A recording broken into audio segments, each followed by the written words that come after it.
No, God is always there for me. Yeah, through the sunshine or through the rain, through the pleasure or through the pain, God is always there for me. So I met this old man. He was so poor, didn't hold no bed, so we slept on the floor. He's always smiling, never heard him complain. He said I've proven God again and again. So no matter what the circumstances may be, God is always there for me. Yeah, through the sunshine or through the rain, through the pleasure or through the pain, God is always there for me. No matter what the circumstances may be, yeah, God is always there for me. Yeah, through the good times or through the bad, through the happy times or through the sad, God is always there for me.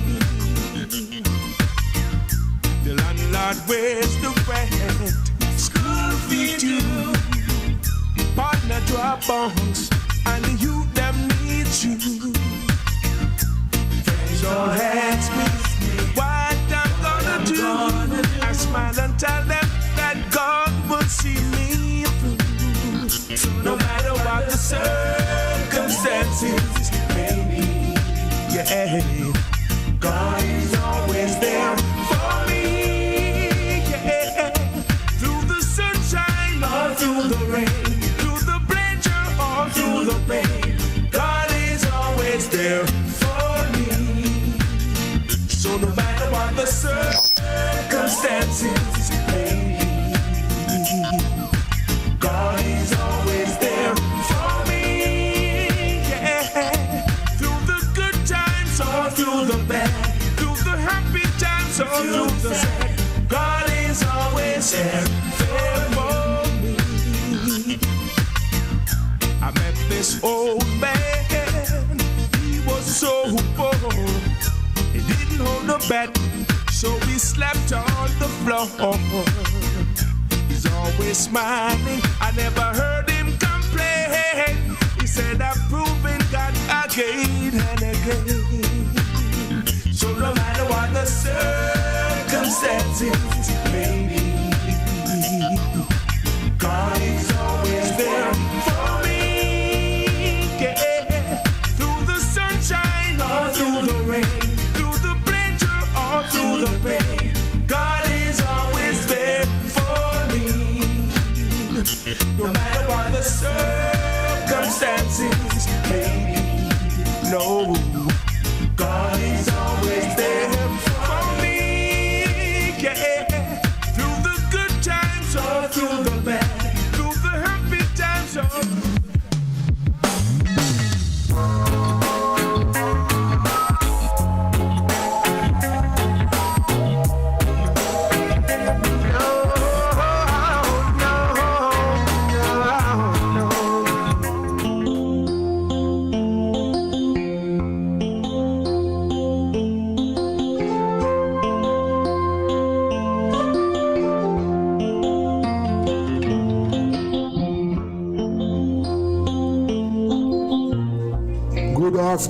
Good afternoon to all my listeners and viewers. Welcome to Rebel Radio Monday. Yes, and the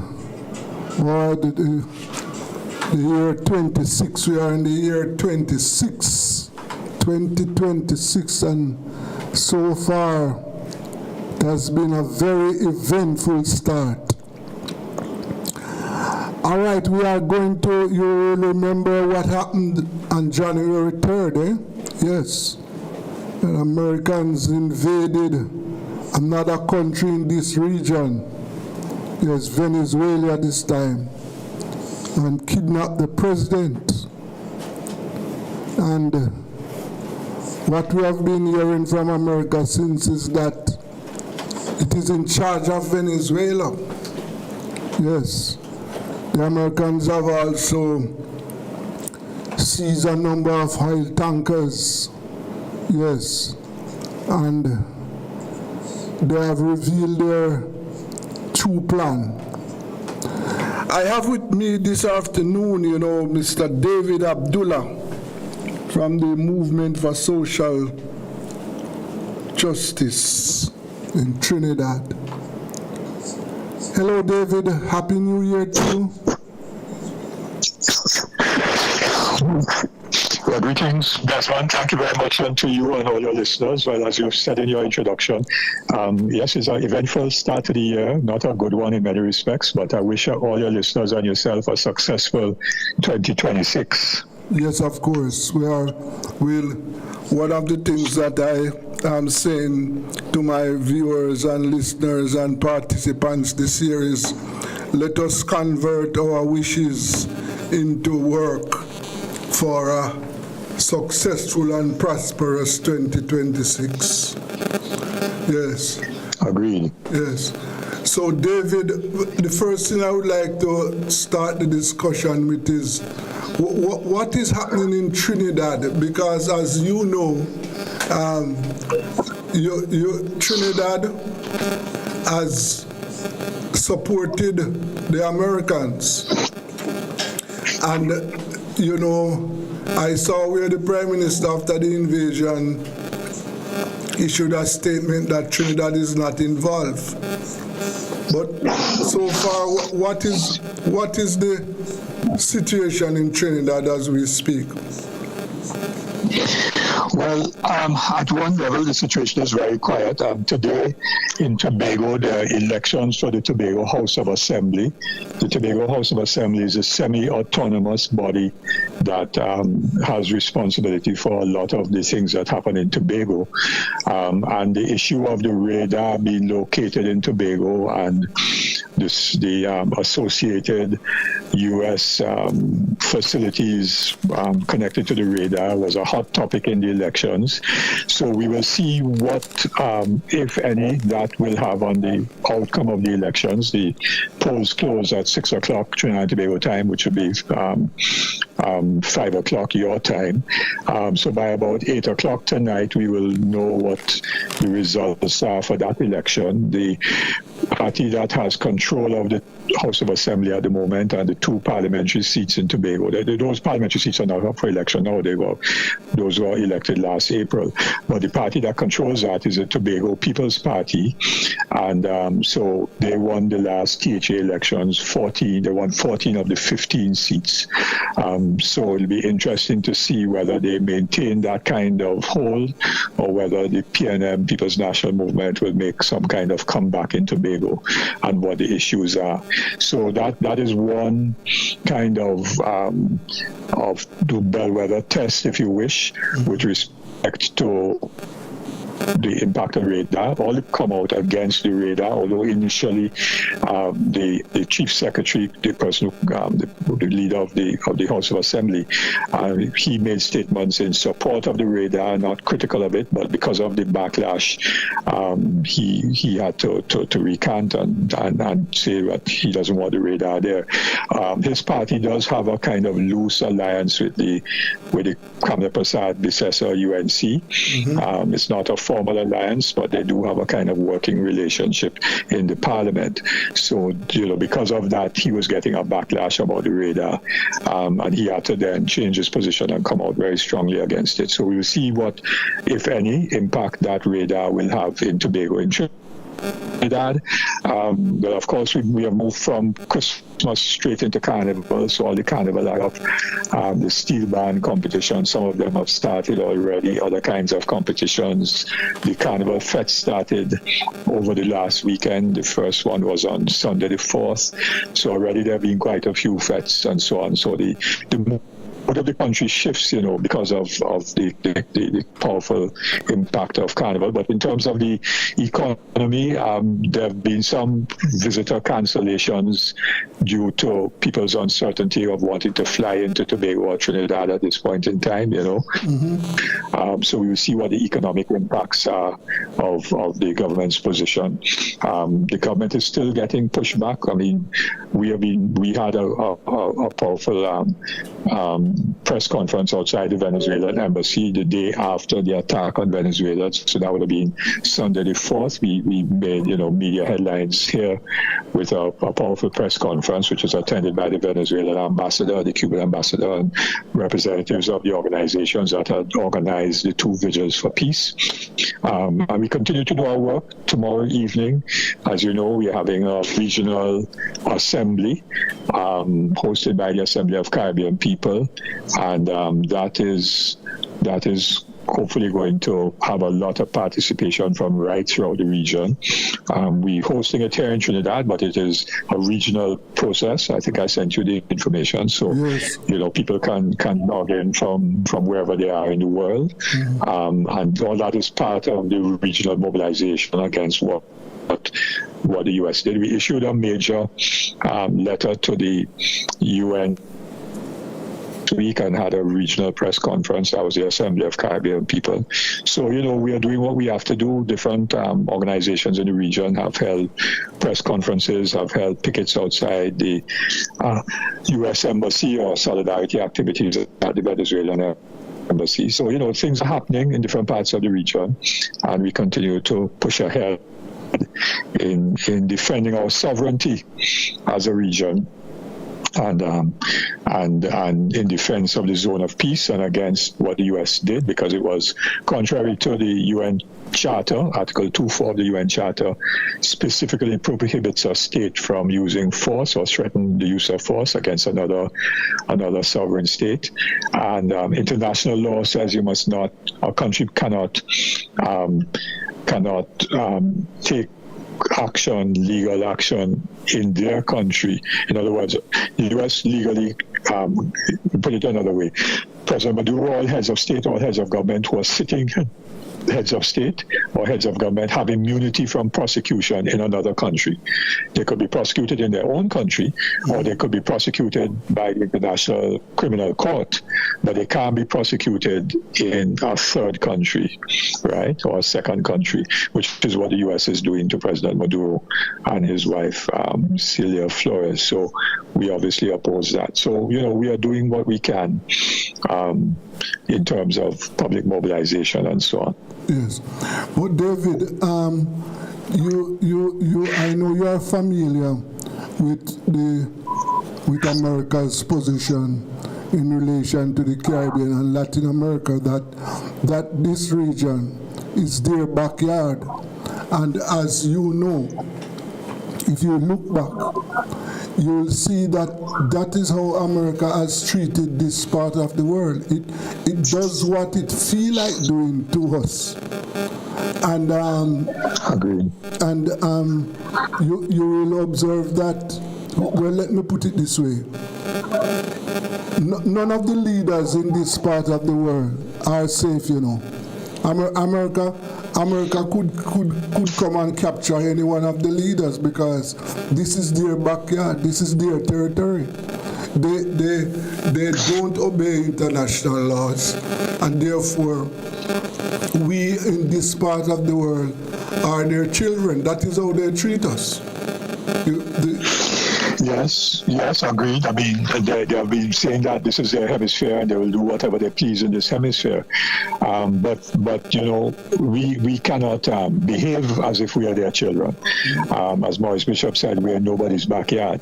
The Cuban president responded to Trump and said, we are not, I don't accept being threatened by anybody. So our leaders, in spite of our small size and our relative weakness, our leaders have to stand up, and tell the Americans, you have to treat us with respect, and we will not be bullied or forced into doing things that that run against our own social movement, not just in the Caribbean, Desmond, but globally, because the U.S. is threatening to control Greenland, to take over Greenland, which belongs to a European country that is a partner in NATO. It belongs to Denmark.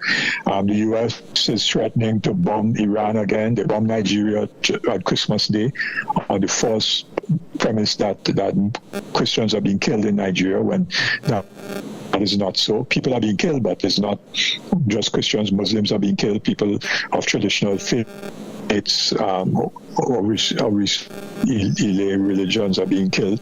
So. And don't leave out Canada. He wants to go after. And don't leave out Canada. Yes, he said. Yes. Yes, he threatened Colombia, threatened Mexico, threatened Cuba. So, yeah, I mean, they're trying to reshape the whole global order. That is what Trump is trying to do. Reshape the whole global order. He's torn up the UN Charter. Just, I think it was on Thursday, he withdrew from 66 international organizations, including 30 plus UN organizations. So as far as he's concerned, he doesn't care about anybody in the world. And the Europeans, because they have this thing about it's like Eurocentric white position. They don't want to challenge Trump. But so what? We have to challenge that. If our governments can't challenge it, then people on the ground have to challenge it. People in the U.S. are challenging. There have been hundreds of demonstrations against what Trump is doing in the U.S. The majority of the American people say. And they disagreed with his attack on Venezuela, to the point where the U.S. Senate the other day passed a vote with 5 Republican senators supporting the Democrats, seeking to stop Trump from attacking Venezuela again without specific congressional approval. Yes. So there is pushback against what he's doing in the U.S., and there'll be massive demonstrations in London, in other cities in the U.K., and in the United States, in Spain, in Italy, in France, in Germany, and so on, against the U.S. So people on the ground are fighting back, Yes. And that's what we in the Caribbean have to do as well. Yes, of course, totally. That we have to, I agree with you that we have to really stand up to defend our rights. But as you have seen, the response from the leaders has been, silent. So I would say that we have had a subdued response from CARICOM leaders so far, and I think I can understand why they are so subdued, because I think they are intimidated. Don't you think so? Yes, I do. Some are intimidated. Some are willingly supporting the U.S. Some are, like, for example, Antigua, Barbuda, Dominica, and St. Lucia have agreed to accept deportees from the United States from third countries. In other words, people maybe from Venezuela, Cuba, wherever they've come from. They've agreed to accept them into our Caribbean countries. And that obviously was a concession to the Americans under the pressure of the U.S. And these are the countries that took positions in support of the Caribbean being a zone of peace. So they're under pressure, and they're trying to find ways and means of maintaining their positions of principle, while at the same time, giving some concession to the U.S. And so that was one concession that some of our Caribbean leaders have given, but they have not, and we congratulate them in that regard, they have not conceded on the position that the Caribbean should be a zone of peace and that they oppose any military aggression by the U.S. or anybody else. On the other hand, you have governments like Trinidad and Tobago and so on that have capitulated, well, from long time. They capitulated to the U.S., but they agreed, even though they didn't capitulate, agreed wholeheartedly. They were partners with the U.S. and complicit in what the U.S. has been doing.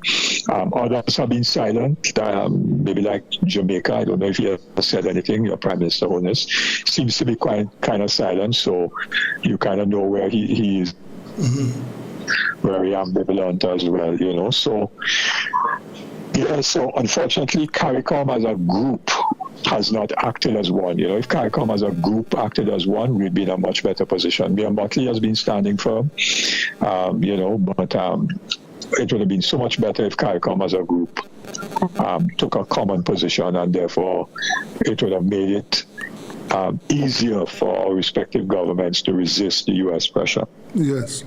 No, but as it relates to Trinidad, David, as you know, Trinidad was once a leading, highly producing country in the Caribbean. Now, that is no longer the case, and as I see that Trinidad was in some arrangement with Venezuela to revive its oil industry, but that is in limbo now. Yes, the arrangement with because Trinidad and Tobago is producing and has produced more natural gas than oil. You can convert natural gas production to barrels of oil equivalent. I can't remember the formula, but we were earning more foreign exchange and getting more revenue from natural gas production and the petrochemical plants, ammonia, methanol, and so on, that operate using natural gas. So those we call it downstream gas sector. So we're getting more from the gas production and downstream of gas than we were getting from oil directly. However, when the last government shut down the refinery, that also reduced the revenue stream and foreign exchange earnings from the oil industry. Now, the arrangements with Venezuela were two types of arrangements. One was for a gas field, which is known as the Dragon gas field, which is situated off of Venezuela's north coast and northeast coast, which is very close to the Trinidad north coast. And that gas field is 100% in Venezuelan waters.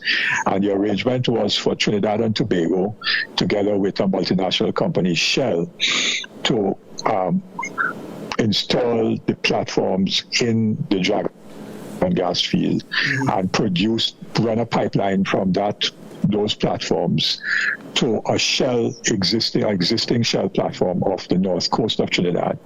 And then that gas would then have been pumped down from that Shell platform off the north coast of Trinidad into the petrochemical plants down in the center of the island in Point Lisas. So that is one arrangement. And Venezuela agreed to allow Trinidad and Tobago to produce the gas, and therefore we would monetize the gas by converting it into products that would earn revenue, and Venezuela would have also gotten a benefit. But because Venezuela is sanctioned by the U.S., which really are illegal sanctions because they're not approved by the United Nations, they're sanctioned by the U.S., we required what is known as an OFAC license, of overseas, financial or something like that, license, right? It is issued by the U.S. Treasury Department. Yes. And to allow us to do that without Trinidad and or our companies or the companies using that gas to be sanctioned by the U.S. So the last government negotiated those arrangements. And then, of course, Biden lost office and Trump removed the OFAC license. And once that had been done, it meant that that deal was beginning to fall apart. Yeah. The Trump administration then gave the government of Trinidad and Tobago another OFAC license to allow us to renegotiate the arrangements with Venezuela, because Trump does not want any of the financial returns from Venezuela's gas to go to the Venezuelan government. So, but those negotiations never started because Venezuela said, well, no, we're not interested in renegotiating. And then, of course, came the U.S. deployment and all of the hostile actions prior to Maduro's kidnapping. And they canceled all those arrangements. So that is off the table. Now, The other arrangement was what is known as the cross-border gas fields. And there are two cross-border gas fields, the Coquina Manikin and the Lorraine Manatee gas fields. Now, what cross-border fields means is that there are these gas deposits under the sea, and those gas deposits straddle the maritime border between Trinidad and Tobago and Venezuela. So some of the gas in that gas field is located in Trinidad, on Trinidad side of the border. Most of that gas in those two fields are located on the Venezuela side of the border. So it required an agreement between Trinidad and Tobago and Venezuela to allow us to produce the gas on our side of the border. So if, for example, there are 10 buckets, just for example, to use a simple thing, in a gas field, right? Yeah. 7 of those buckets are on Venezuela side, 3 are in Trinidad side. Okay. It meant that we could produce the 3 buckets on our side. We couldn't produce the 7 on Venezuela side because we couldn't produce Venezuela's gas unless they agreed to allow us to do that and pay them for that, for their 7 buckets. But it meant, therefore, that we could produce the 3 buckets on our side. And those buckets on our side, together with the Dragon gas field, would have given us a significant boost to our gas supply to the petrochemical plants, a number of which are shut down now. And therefore that would have helped to refloat the Trinidad economy, giving us more foreign exchange earnings and more government revenue. Now all of that now is off because Venezuela has cancelled all of those agreements. Now what the government of Trinidad was gambling with is that if there was major regime change in Venezuela, effected by the U.S. as a result of military action or whatever, that a new government coming in that is compliant with the U.S., say like the Marina Machado woman, if she had come into government, into power, she would then have approved once again those gas arrangements or deals with Trinidad and Tobago, and Trump would then say, okay, you have a license to produce because Venezuela is no longer sanctioned, and that would have helped Trinidad and Tobago. But the reality is that the government hasn't changed. Right. The president is no longer physically there. He's in jail in the United States. But his vice president was sworn in by the Supreme Court, ruling that Maduro is still alive, but he's out of the jurisdiction, and therefore, according to the Venezuelan constitution, the vice president becomes the interim president of Venezuela in the physical absence of the president. So the government hasn't changed. There'll be no changes in the cabinet. The same people are in the cabinet. The same military leaders are there. The party is still active and functioning. That is the United Socialist Party of Venezuela. And they're mobilized. They have thousands of people who are demonstrating in support of the government and calling for Maduro and his wife to be returned to Venezuela. So nothing has changed in terms of the governance of Venezuela. And therefore, Trinidad and Tobago can't access that gas right now because the government of Venezuela's position hasn't changed. So that is where we are at the moment with respect to those gas deals. Yes, okay. So as it stands, because one of the aspects that we have to look at, that Trinidad's economy at the moment is in need of some revival, and the decision or the action of the government, I know must be to look at, in other whatever action the Trinidad government is taking now.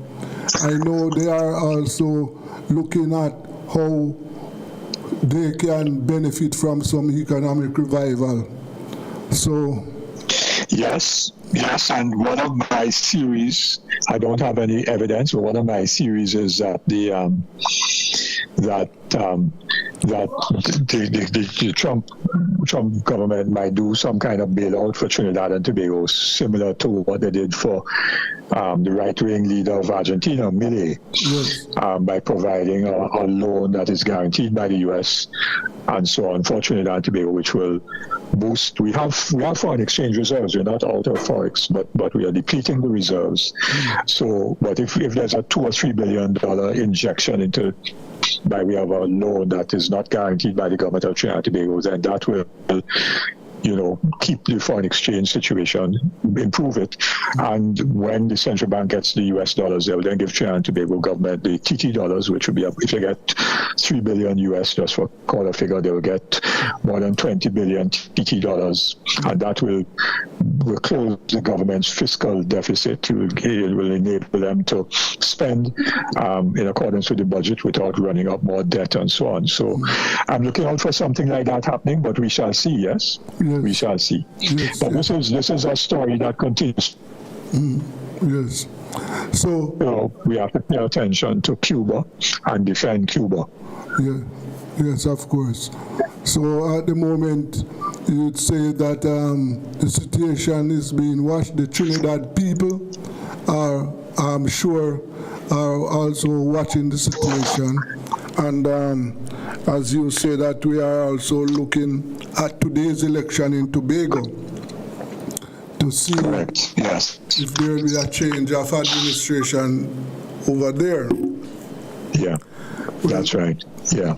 Well, let us keep our eyes open, David, and see what will happen. In the meantime, yes, for sure. So we'll keep in touch. Thank you, and thank you very much, David. Thank you, and I hope you could join the session tomorrow evening, 4 o'clock your time. Yes, I sent you the Zoom link. Okay, thanks very much. Yes. All right, as well. Yeah, man. Take care. All the best. All right. That was David Abdullah from the Movement for Social Justice in Trinidad.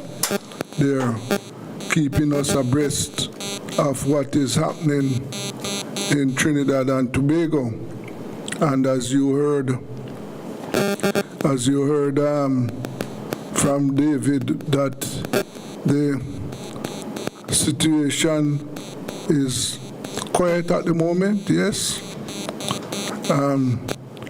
But his movement and other movements in the country are in the region are keeping up the alert. Yes, because we in the Caribbean, as David pointed out, yes, the people, the Caribbean people, we have to keep on the alert, because we don't want our region to be taken over by the United States. Let us go for a break. This is Rebel Radio.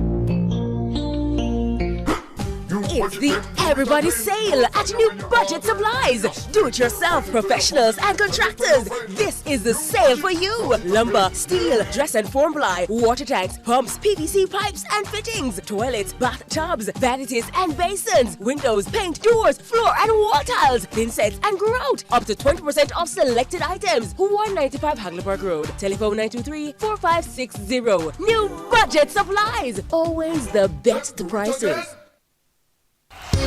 Tools, Hardware and Supplies is turning up the heat this summer with their super saving summer sale. Prices are slashed on everything you need to fix up your home. Beautiful tiles, sleek doors, top quality windows, modern sanitary ware, exclusive flooring and more. At Tools, Hardware and Supplies, we have you covered for the summer. So come visit us at 279 Spanish Town Road, 4 South Camp Road, 8 Red Hills Road, or online at toolsja.com. Tools! The Lion King of Hardware.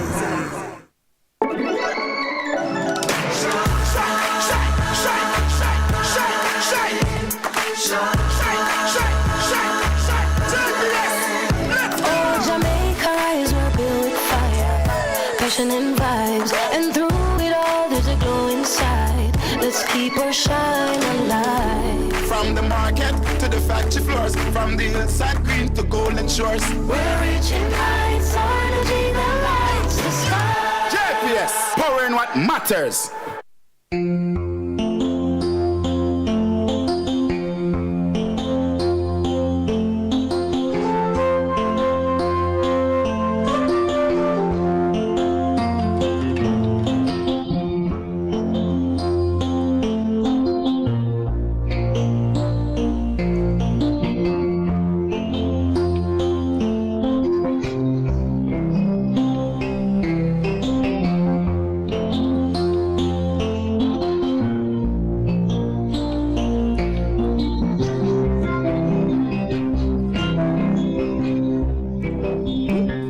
Welcome back to Rebel Radio. And as I indicated at the start of the program, about a very eventful start to the year. And we are going to continue looking at what is happening here with public commentator Lucius White and journalist Lloyd Dagelar. Gentlemen, good afternoon. Good afternoon, Desmond. Good afternoon, Lai. Yes. Yes, good afternoon. Good afternoon. Yes. I want to start with you, Lloyd, by looking at the Venezuelan situation.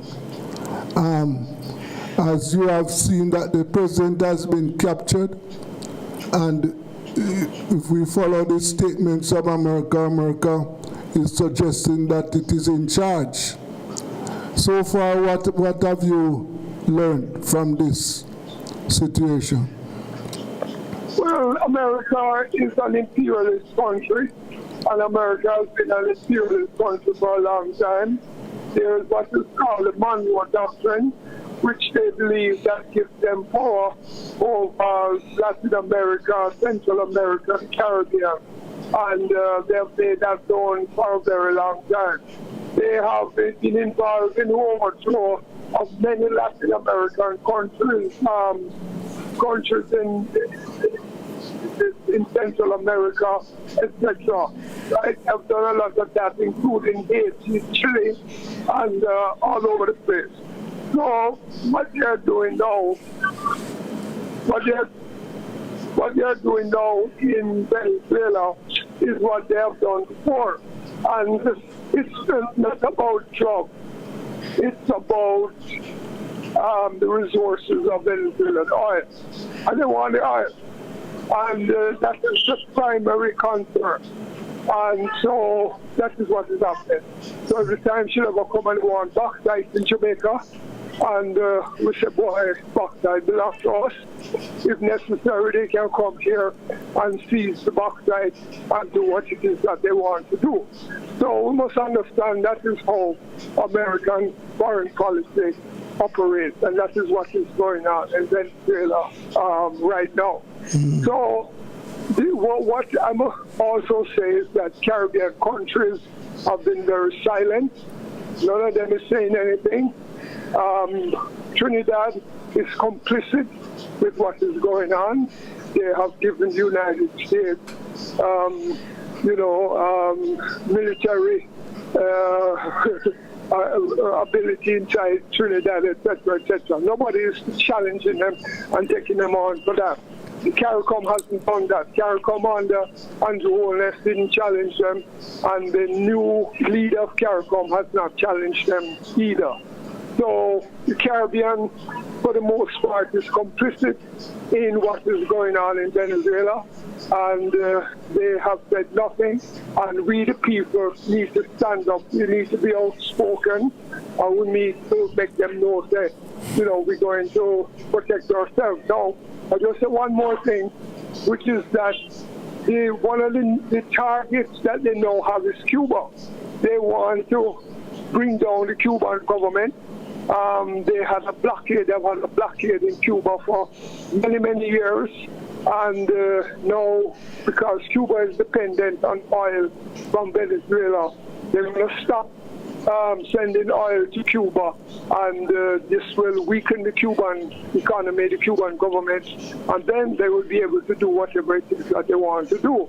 There is, they have a piece of territory on Cuban land, and they have never returned that piece of land to Cuba.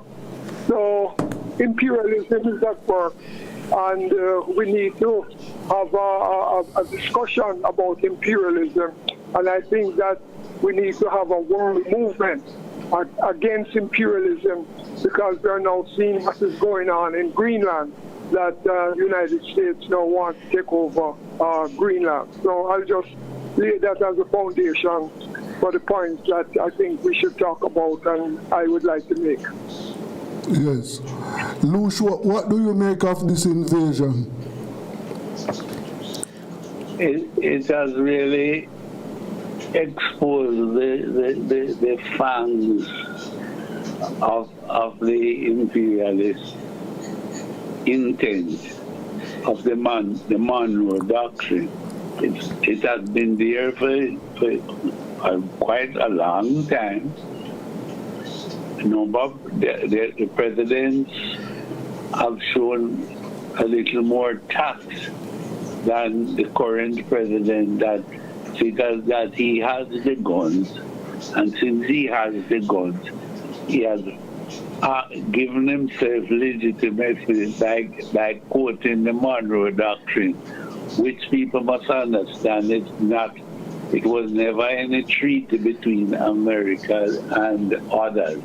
It is a case of an American president outlining his intent and plan as to how the hemisphere should run, with America determining what constitutes their interests and what they will permit in the hemisphere.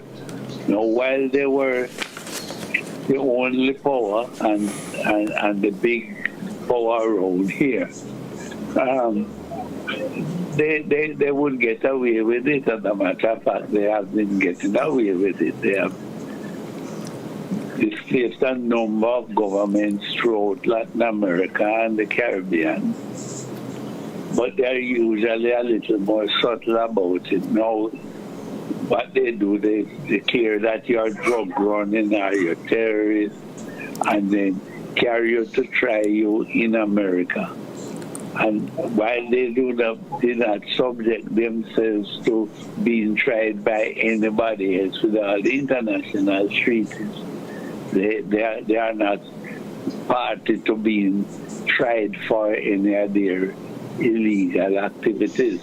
So what they have really done is brought the world back to the stage where the country that have the more potent armed force is the one who calls the shots and set the rules. There's no longer the situation where you can say the rule of law and international justice requires the recognition of the sovereignty of individual nations. The recognition of your sovereignty is totally dependent on what America think is convenient to them. And if in exercising your sovereignty, you are not in keeping with what they think is their best interest, they will either remove you physically, to use the old term, dead or alive, but they are going to displace you. They have driven fear in the hearts of a lot of people to the extent where even with this unjust action against Venezuela, nobody is saying anything. And yes, if you look back, it wasn't so long ago. What they have done to Venezuela, they did it to Panama when Noriega was there and trying to exercise the sovereignty to the Panama Canal. So it is a part of their policy, and what we must recognize that if we do not support international law, we won't be able to defend ourselves against them or any other country that has the military might to come and tell you what to do in your country. Yes, sir. It is a situation where, as you pointed out, that we in this part of the world, America is treating us as its children, and we must obey whatever the White House says. And we have to, one of the things that I observed that, as far as CARICOM, the entire region has been silent. And one of the supreme reason for this, is that the economies in this region is dependent on the American economy, one. And I think most of the leaders are intimidated by President Trump's action. And because as you can see, even in Europe, there is silence. So it is now dependent on the people. The people in the region will have to, take some action to defend our sovereignty. And that is what I'm seeing I'm seeing demonstrations in the US, I've seen demonstrations in Venezuela and other Latin American countries. So we have to do whatever is possible. But Lloyd, what were you what are you expecting from the CARICOM leaders? Well, I'm not expecting much from the CARICOM leaders, to be quite honest with you. As I said before, Kamala Persad-Dessesa, the Prime Minister of Trinidad, she welcomed everything that Donald Trump, the United States, was doing in Venezuela. And they used drugs as the pretext for what was planned. We all know what they really were planning, which was to go in there and seize the oil in Venezuela. But they were using drugs. And she also used that as a pretext. And she did that. Nobody challenged her. Nobody said, well, you are abusing the Caribbean being a zone of peace and all that kind of stuff. They talked about Caribbean being a zone of peace, but nobody directly challenged Kamala Persad-Dessesa, the Prime Minister of Trinidad. And so now we have Mr. Holness is no longer the head of CARICOM. He didn't say anything, and now we have a new head of CARICOM, and that person is saying nothing either. So, as you rightly said, they are very beholden to the United States for one reason or another, whether it's the economy or politics or whatever, right? They are beholden. In the 70s, when Jamaica stood up in support of Cuba and stood up in support of, against South Africa, etc., they were taken to task by the United States as well.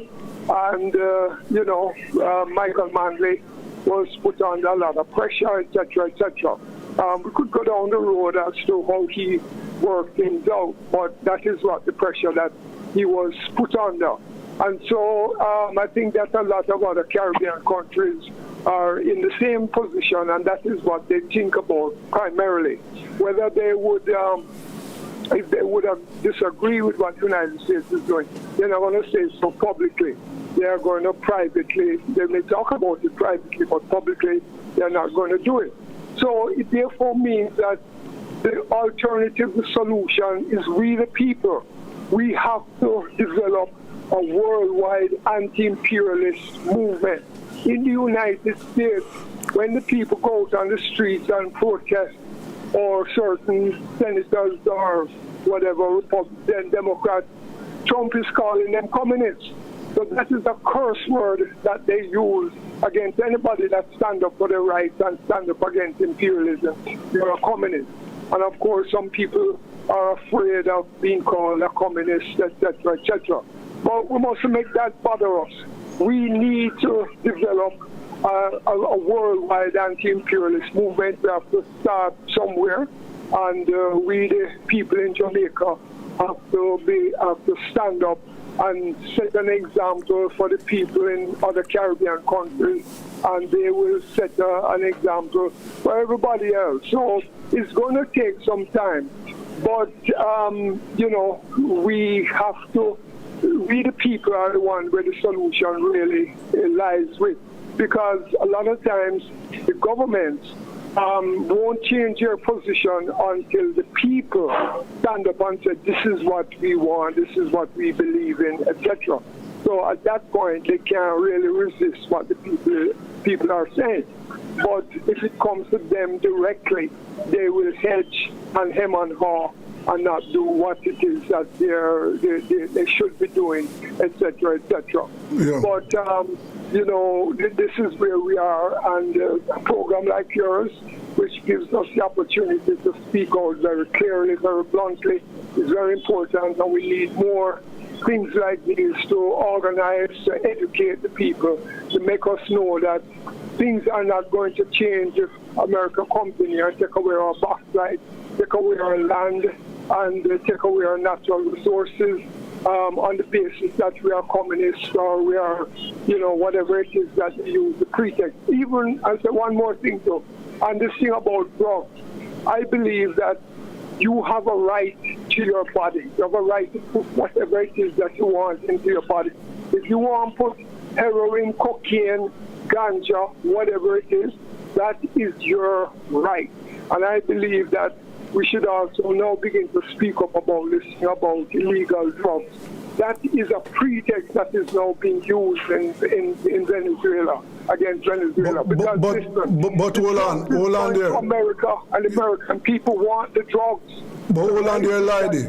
Hold on. Them criminals. Lady, hold a second there. One thing you must bear in mind is that when you take drugs, those who take drugs, whether it be alcohol or drugs, then what happened? That they fall back on public resources, right?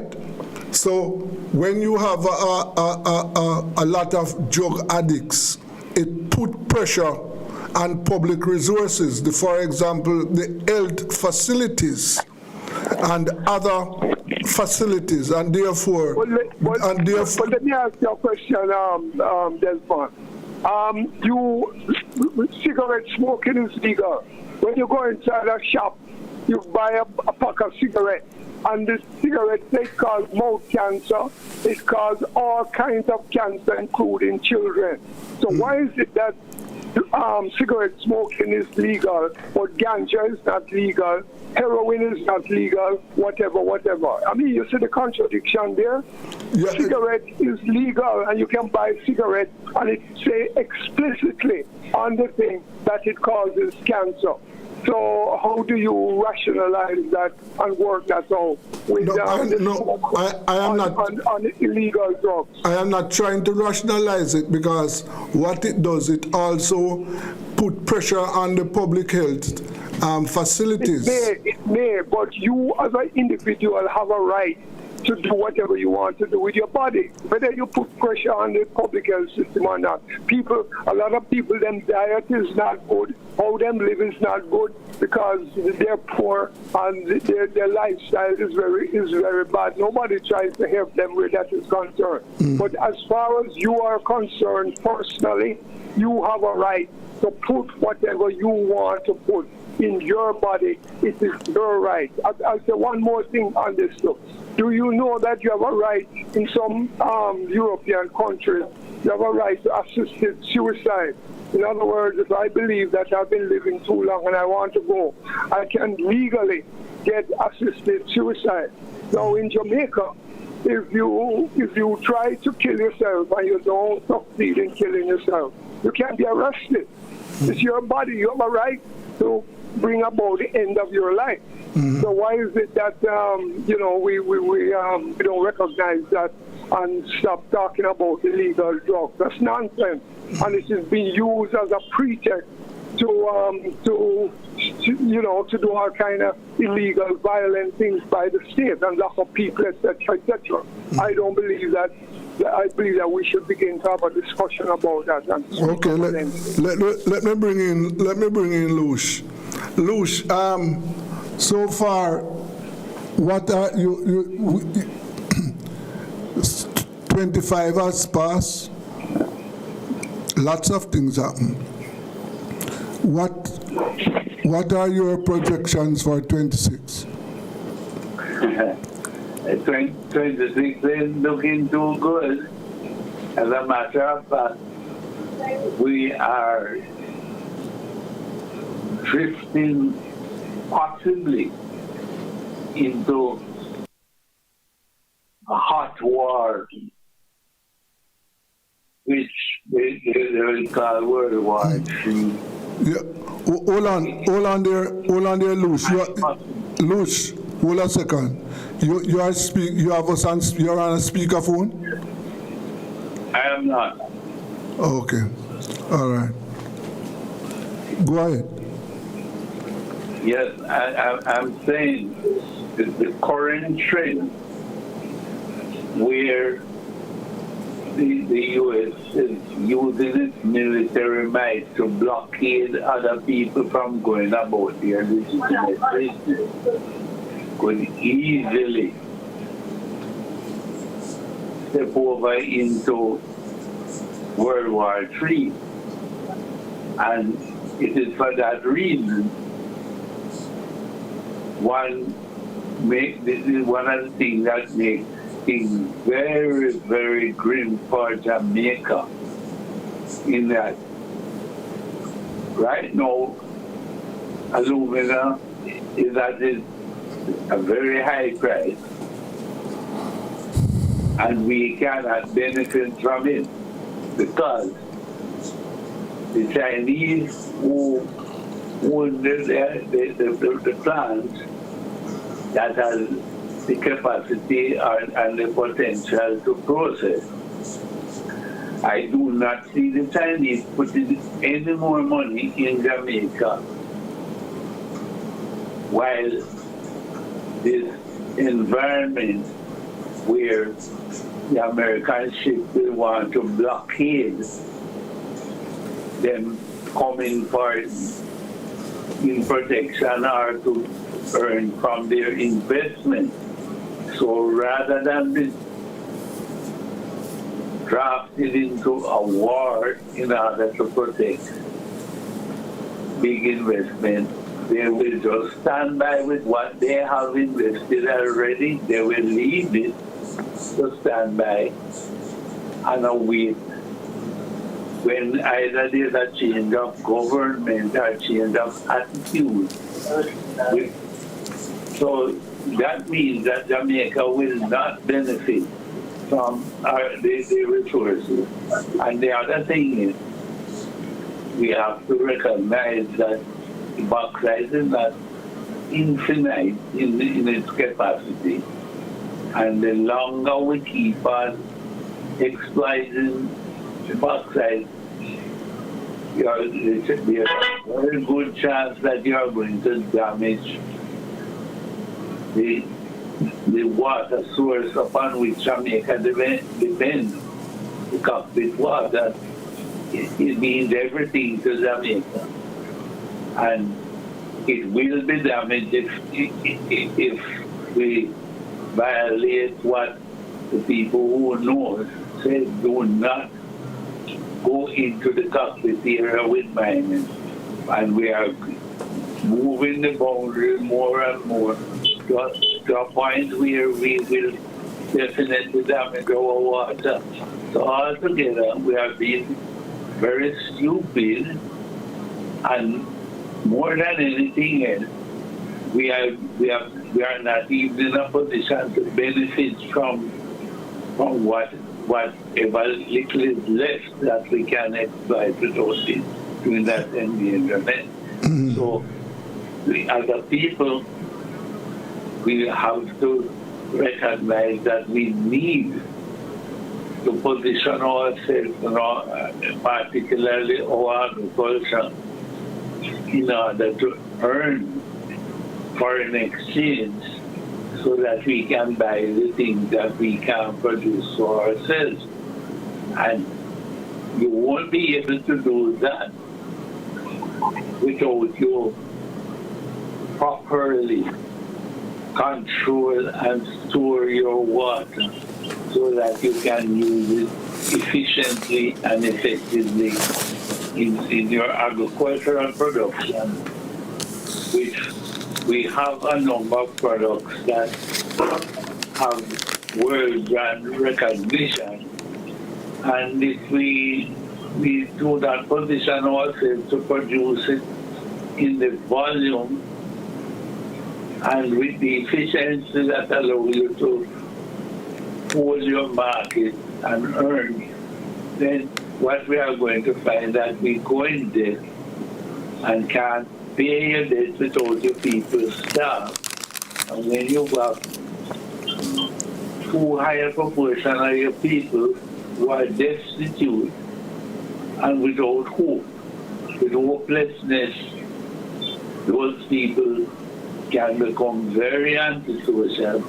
And the end product, you'll have a high percentage of crime and violence, which is partially or largely the byproduct of the hopelessness generated out of the economic system. So we have to make sure that we do not stay silent in a situation where our only realistic hope is a world in which there is a recognition or acceptance of the principle of governance where the strong is not permitted to dominate and oppress the weak. Yes. And unless we align ourselves with that, then what we will find is that you're at the mercy of the strong. And their mercy usually doesn't go anywhere when they figure that they need to take your resources. Okay. Lydie, you have 2 minutes to make your final comment. Yes, well, my final comment is that we have law, we have a legal system in every country, we have international law, and it is clear that when you have the power like the United States does have, you can violate the law anytime you please to do so. And that is what Donald Trump is doing and the United States is doing right now. They have gone into Venezuela, captured Maduro, taking him to the United States, taking over their oil resources, etc., etc. And all of that is illegal. It's a violation of international law. Even American politicians are admitting it. International politicians are admitting it. And when we look at things that are in Jamaica as well, we have a state policy of police extrajudicial killing, and that is illegal. And so we need to think about what do we do when the state, when the powers that be are engaging and violating the law and abusing our human rights, etc. We can't be fooled by what they do. We have to be critical. We have to look critically at what it is that they're doing. We have to understand the legal and the political system. And so we need public discussion. We need more and more public discussion to educate the people. We have a situation here in Jamaica where we had Melissa destroyed so many places, and a lot of people now, they do have no land to do their work on and farm and all that kind of stuff. And we have crown land, which means that the land was given to the government by our former you have to end it there. Yeah, okay. Just want to say that we need land for the landless, and it's being legal doesn't mean that it's right. So we have to stand up and we have to discuss and we have to talk. Okay. Lush, your final comment, have the last word, Lush. Well, Jamaica, as a small country, has to stand as strong and as firmly as possible for the principle of law and the effort, the consequence when the international laws are not properly observed. They should have learned what is the League of Nations failure to protect the aggression of Mussolini ended up with what happened with World War II. And if the world didn't learn the message, learn the lesson from it, you're likely to get World War III if they can't contain this stupidity and wickedness of the current administration.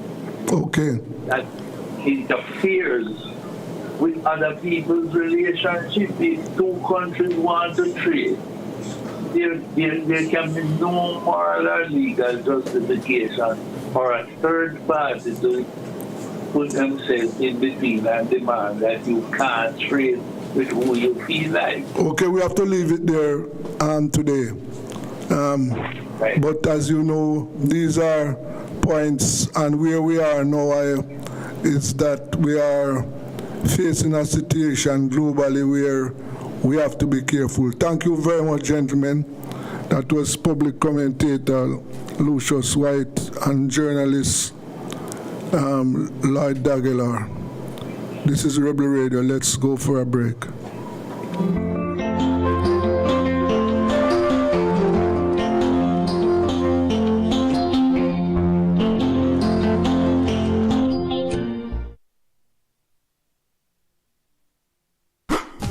It's the Everybody Sale at New Budget Supplies. Do-it-yourself professionals and contractors. This is the sale for you. Lumber, steel, dress and form ply, water tanks, pumps, PVC pipes and fittings, toilets, bathtubs, vanities and basins, windows, paint, doors, floor and wall tiles, thin sets and grout. Up to 20% off selected items. 195 Hagleyburg Road. Telephone 923-4560. New Budget Supplies. Always the best prices.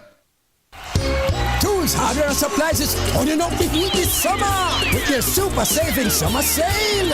Prices are slashed on everything you need to fix up your home. Beautiful tiles, sleek doors, top quality windows, modern sanitary ware, exclusive flooring, and more. At Tools, hardware, and supplies, we have you covered for the summer. So come visit us at 279 Spanish Town Road, 4 South Camp Road, 8 Red Hills Road, or online at toolsja.com. Tools! The Lion King of Hardware.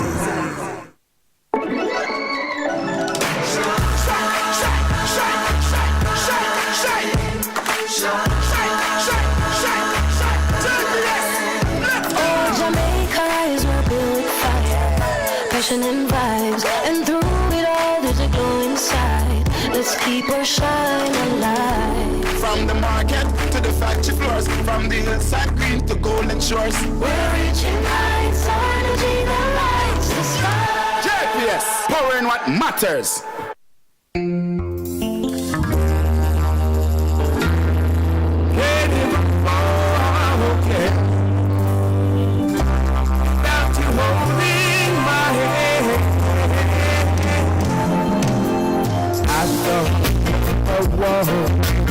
Surely with me, I thought I could be what I wanted to be. I thought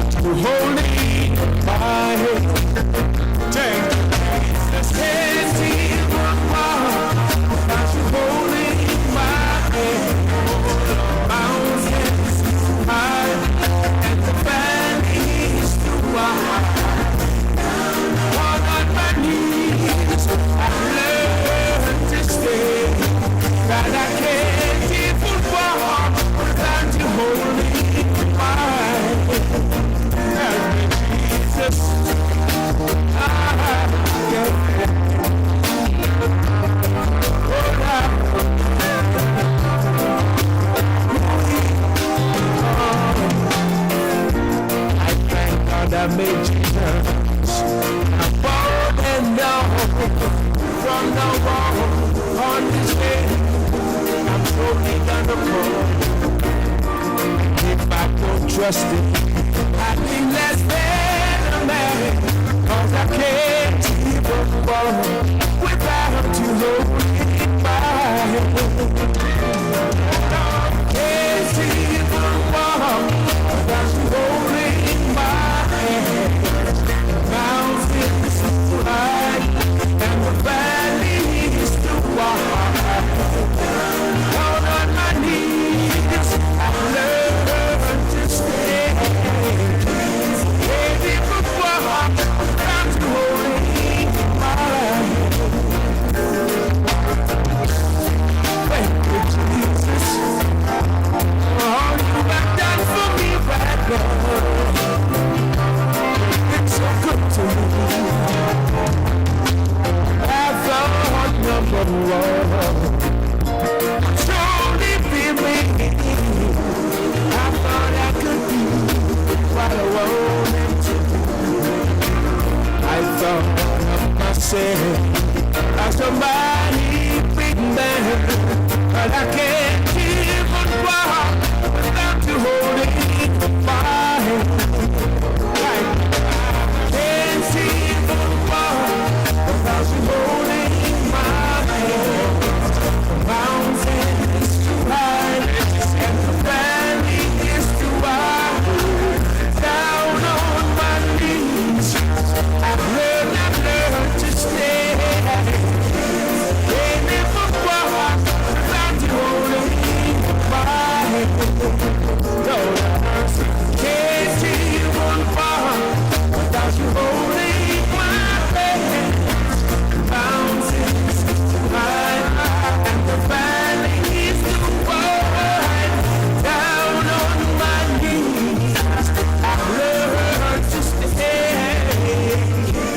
Can't even walk without you holding my hand. So right now, I just got me a deal with that.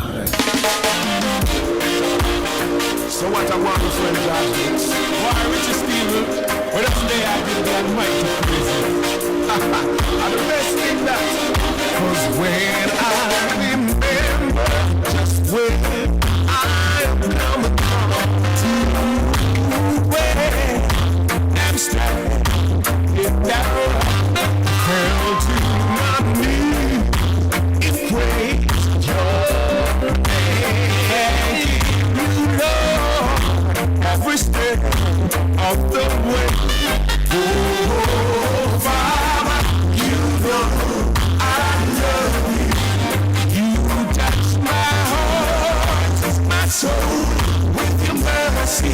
I thank you, my Lord, for all you've done for me.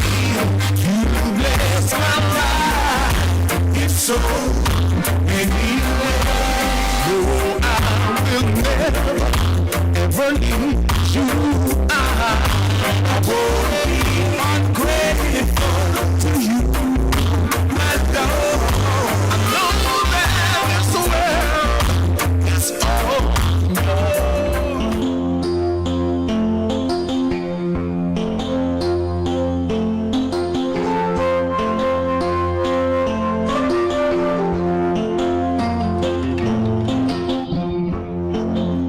Yes, welcome back to Rebel Radio. Yes, and you know, we at Rebel Radio, we are part of the Caribbean. We see the Caribbean as part of our family.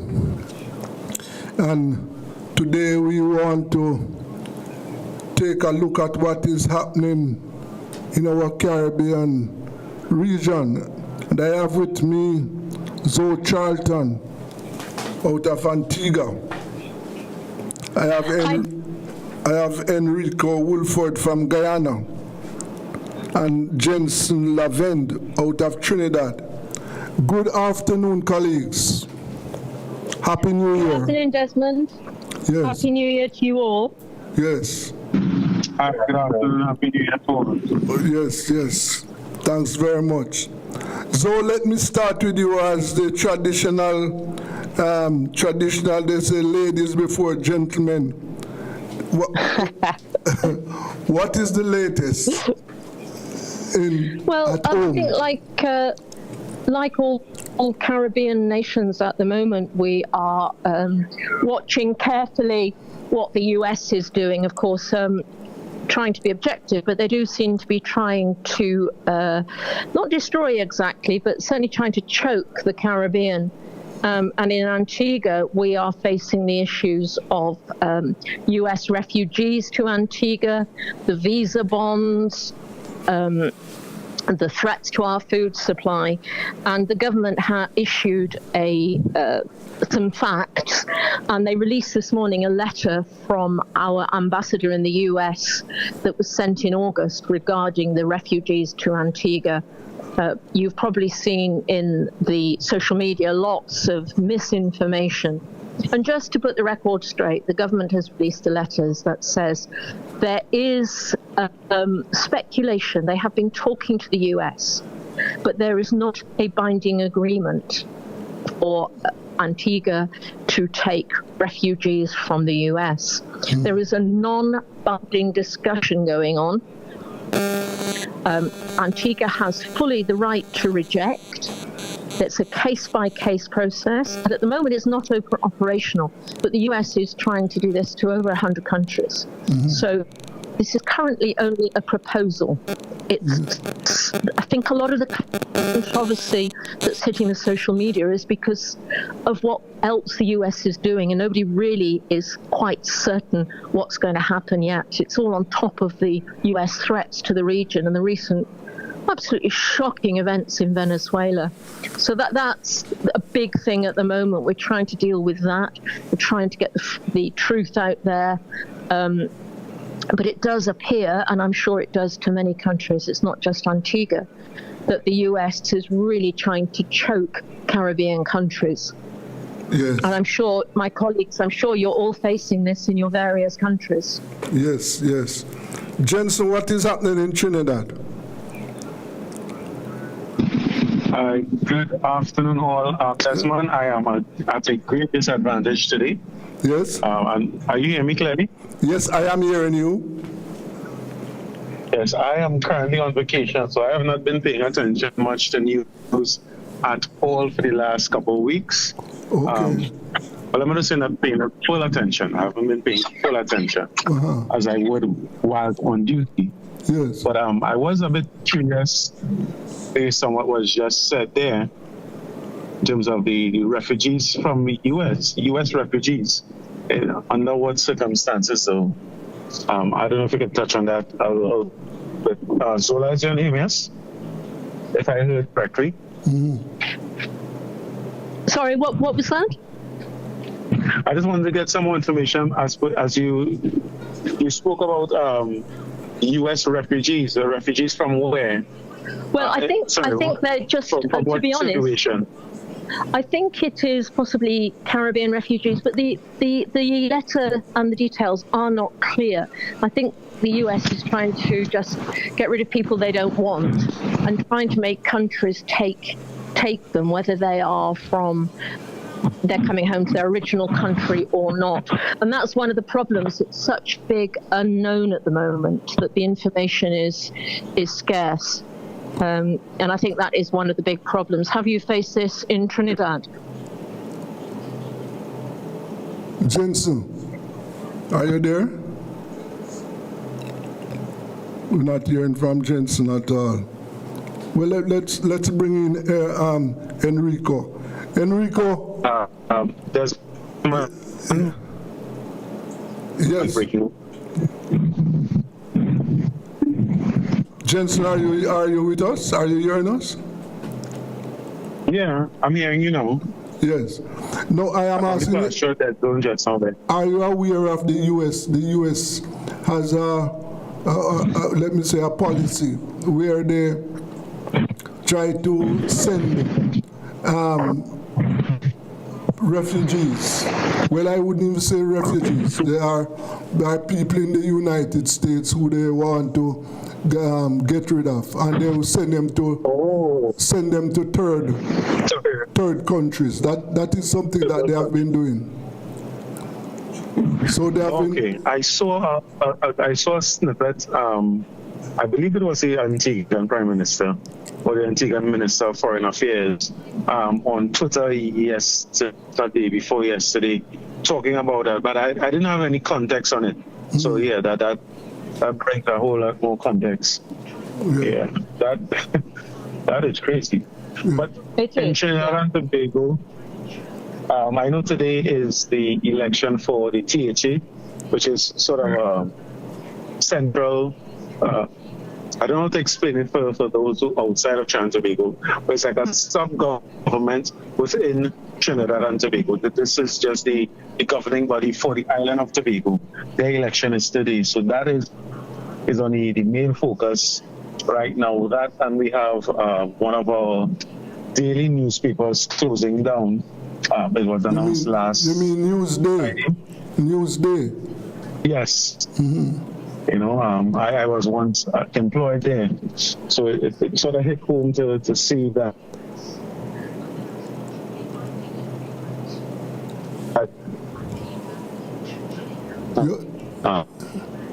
You're breaking up. You're breaking up. Nickel that came out last week. So outside of, I'm not paying attention as much as I would. You hear me better now? Clearer now? Yes. Yes, I'm hearing you. Yeah, as I said, I have not been paying much attention because I'm on vacation, trying to keep myself away from the stress. But outside of those two things that I am flooded with the election in Tobago today, as well as the closure of Newsday, I may not be able to assist further in terms of the hottest topics being discussed right now, as it pertains to me. Okay. But if you would have me, I don't mind staying on and listening, because I learned a little bit from Zola just now there. Yeah. Let us bring in Enrico. Good afternoon, Enrico. Last year was an eventful year, but this year has started very eventful. What do you make of the current situation? Well, it's interesting from Guyana's point of view, and good afternoon, colleagues. Guyana has a particular concern with what is happening in Venezuela for obvious reasons. Venezuela, over the last 60 years, has not only indoctrinated its population that a part of Guyana belongs to Venezuela, but has recently, under the Maduro administration, attempted to do at least 3 decrees, one in terms of the maritime space, and the second one with regard to establishing the Essequibo area that Venezuela has been claiming over the last 60 years as no longer a zone to reclaim, but a state of Venezuela, and has added that as part of the map of Venezuela. And Venezuela has also moved to put a governor in charge of that particular region that clearly belongs to Guyana. And I've been on this program several times pointing out that since 1899, that account was settled with regard to who controls legitimately the Essequibo area. And in fact, in 2031, it will be 200 years since Guyana has effectively controlled the Essequibo, the county of Berbice, and the county of Demerara. Those 3 counties combined in 1831 to be British Guyana, that the country, the independent country of Guyana, inherited at independence in 1966. It was prior to independence in 1962, thereabouts, that Venezuela Venezuela raised this claim once again on a letter that nobody's ever seen. That one of the arbiters, one of the clerks to the arbitration panel, said that the then government, I think, of the United States, interestingly enough, strong-armed one of the governments in Europe, it's either the Russian government or the British government, to allow the map to be drawn in the way that it was. So the way Guyanese have seen the movement, I want to use that word advisedly, movement of Maduro from Venezuela into the jurisdiction of the United States, several Guyanese see it a little differently from the rest of the region with regard to the zone of peace and what have you. Because Maduro had been particularly aggressive in terms of his position in the claim to Guyana. Now, let us be clear, the Vice President, Dulce Rodriguez, who has assumed the interim presidency of Venezuela, has also been just as vociferous. So we do not believe, well, I'm speaking, when I say we, I mean Guyanese, but as a journalist, that much is going to change as to how Venezuelans see, particularly the leadership of Venezuela, see the country of Guyana and the border controversy that Venezuela initiated in the early 1960s. Okay. So, Enrico, you would say that in Guyana, the government has said nothing, but it would appear that the government would welcome the departure of Maduro. Don't you think so? I lost you there a bit. Could you repeat that? I said, I'm asking that, don't you think the Guyanese government is welcome or has welcomed the departure of Maduro? I would say definitely not only the Guyanese government, but several other Guyanese.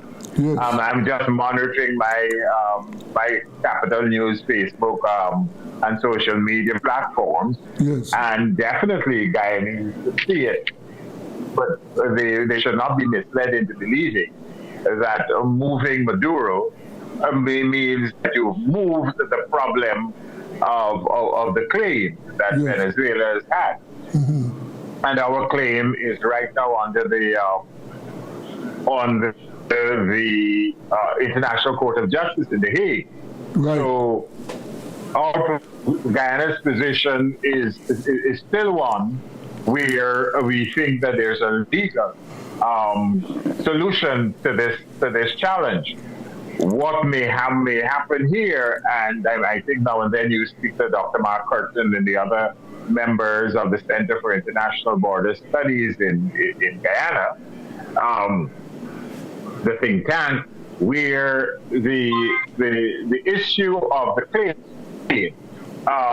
has to be settled through legal and diplomatic method, but the movement of Maduro may complicate it because in the same way that the US, in terms of international relations, has moved into a sovereign and essentially picked out even if you're saying that it wasn't the de jure leader, it was the de facto leader.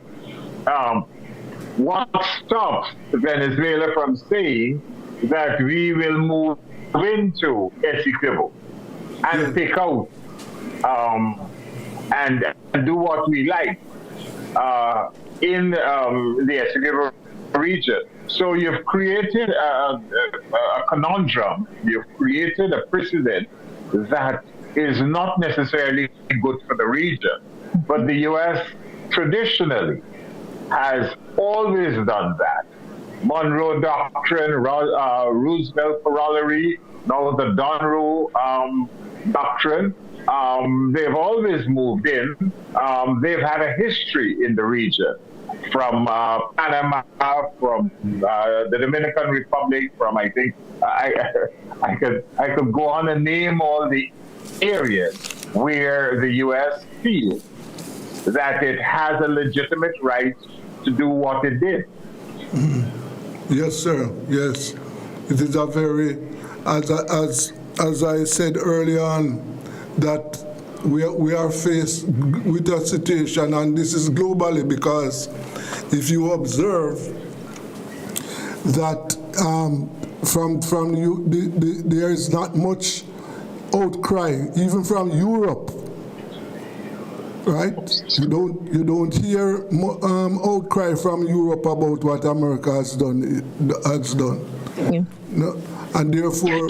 Don't you think that's rather worrying, though? Yeah, well. Because despite, as my colleague, as you said, Guyana has no reason to love Maduro. But does that give a state like the US the right to move into a sovereign country, attack the city, and kidnap the leader? Why isn't Europe? Why is there not an outcry about this? Mm-hmm. Well, I think they are in support of it, and that is why you don't hear much protests from them.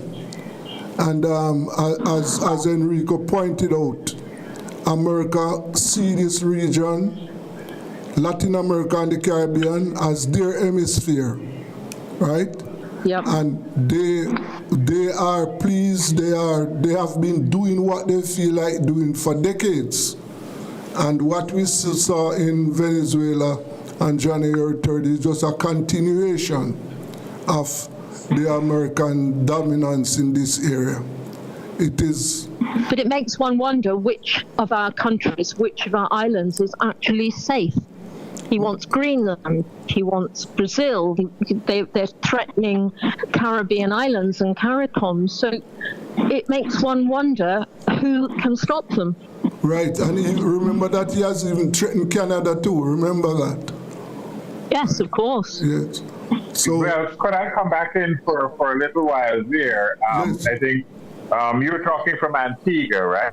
Yeah, that's right. Antigua, the ambassador to the U.S. is Ron Saunders, Sir Ron. Yes. Ron's, I happen to know Ron pretty well, and I also knew his father-in-law, the former Commonwealth Secretary General Sherdat. So Sherdat. And yes. you know, one of the things Uncle Sonny, we used to call it, one of the things Uncle Sonny of blessed memory always pointed out was the failure of the region to stand as one community, you know, as against dealing with 15 separate so-called sovereign states. You lack power when you dilute yourself into all these little small states.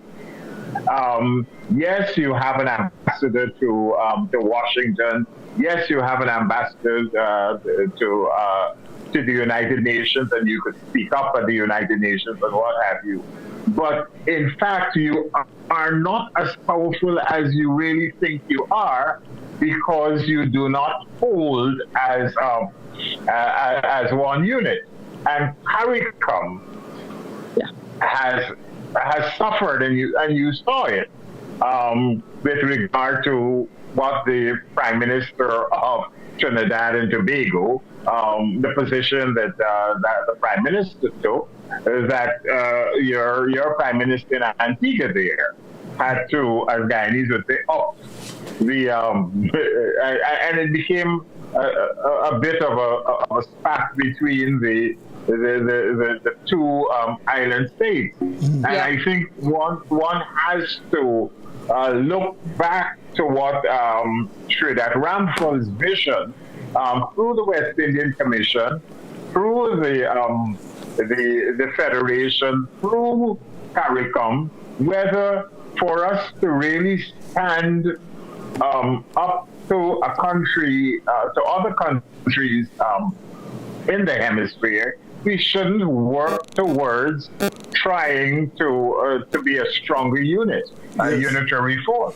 And I think we need to consider that seriously now. The importance of CARICOM is more than ever. So hold it there. I want you all to just hold it for me while we take a break. This is Rebel Radio. Let's go for a break.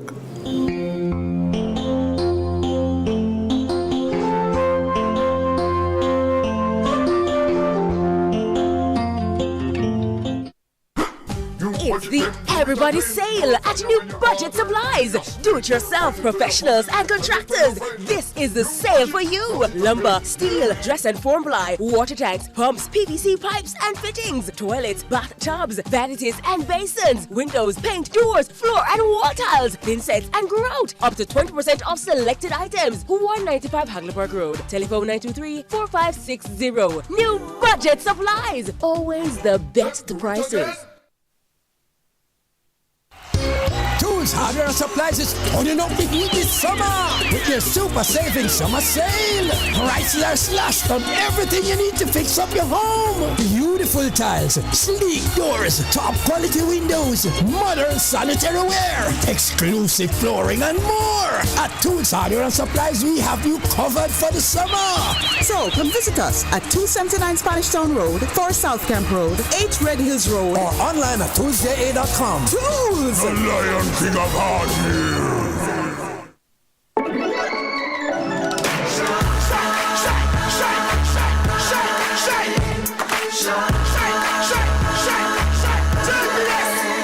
Oh, Jamaica is my built fire, passion and vibes, and through it all there's a glow inside. Let's keep our shine alive. From the market to the factory floors, from the hillside green to golden shores. We're reaching heights, energy that lights the sky. JPS, power in what matters.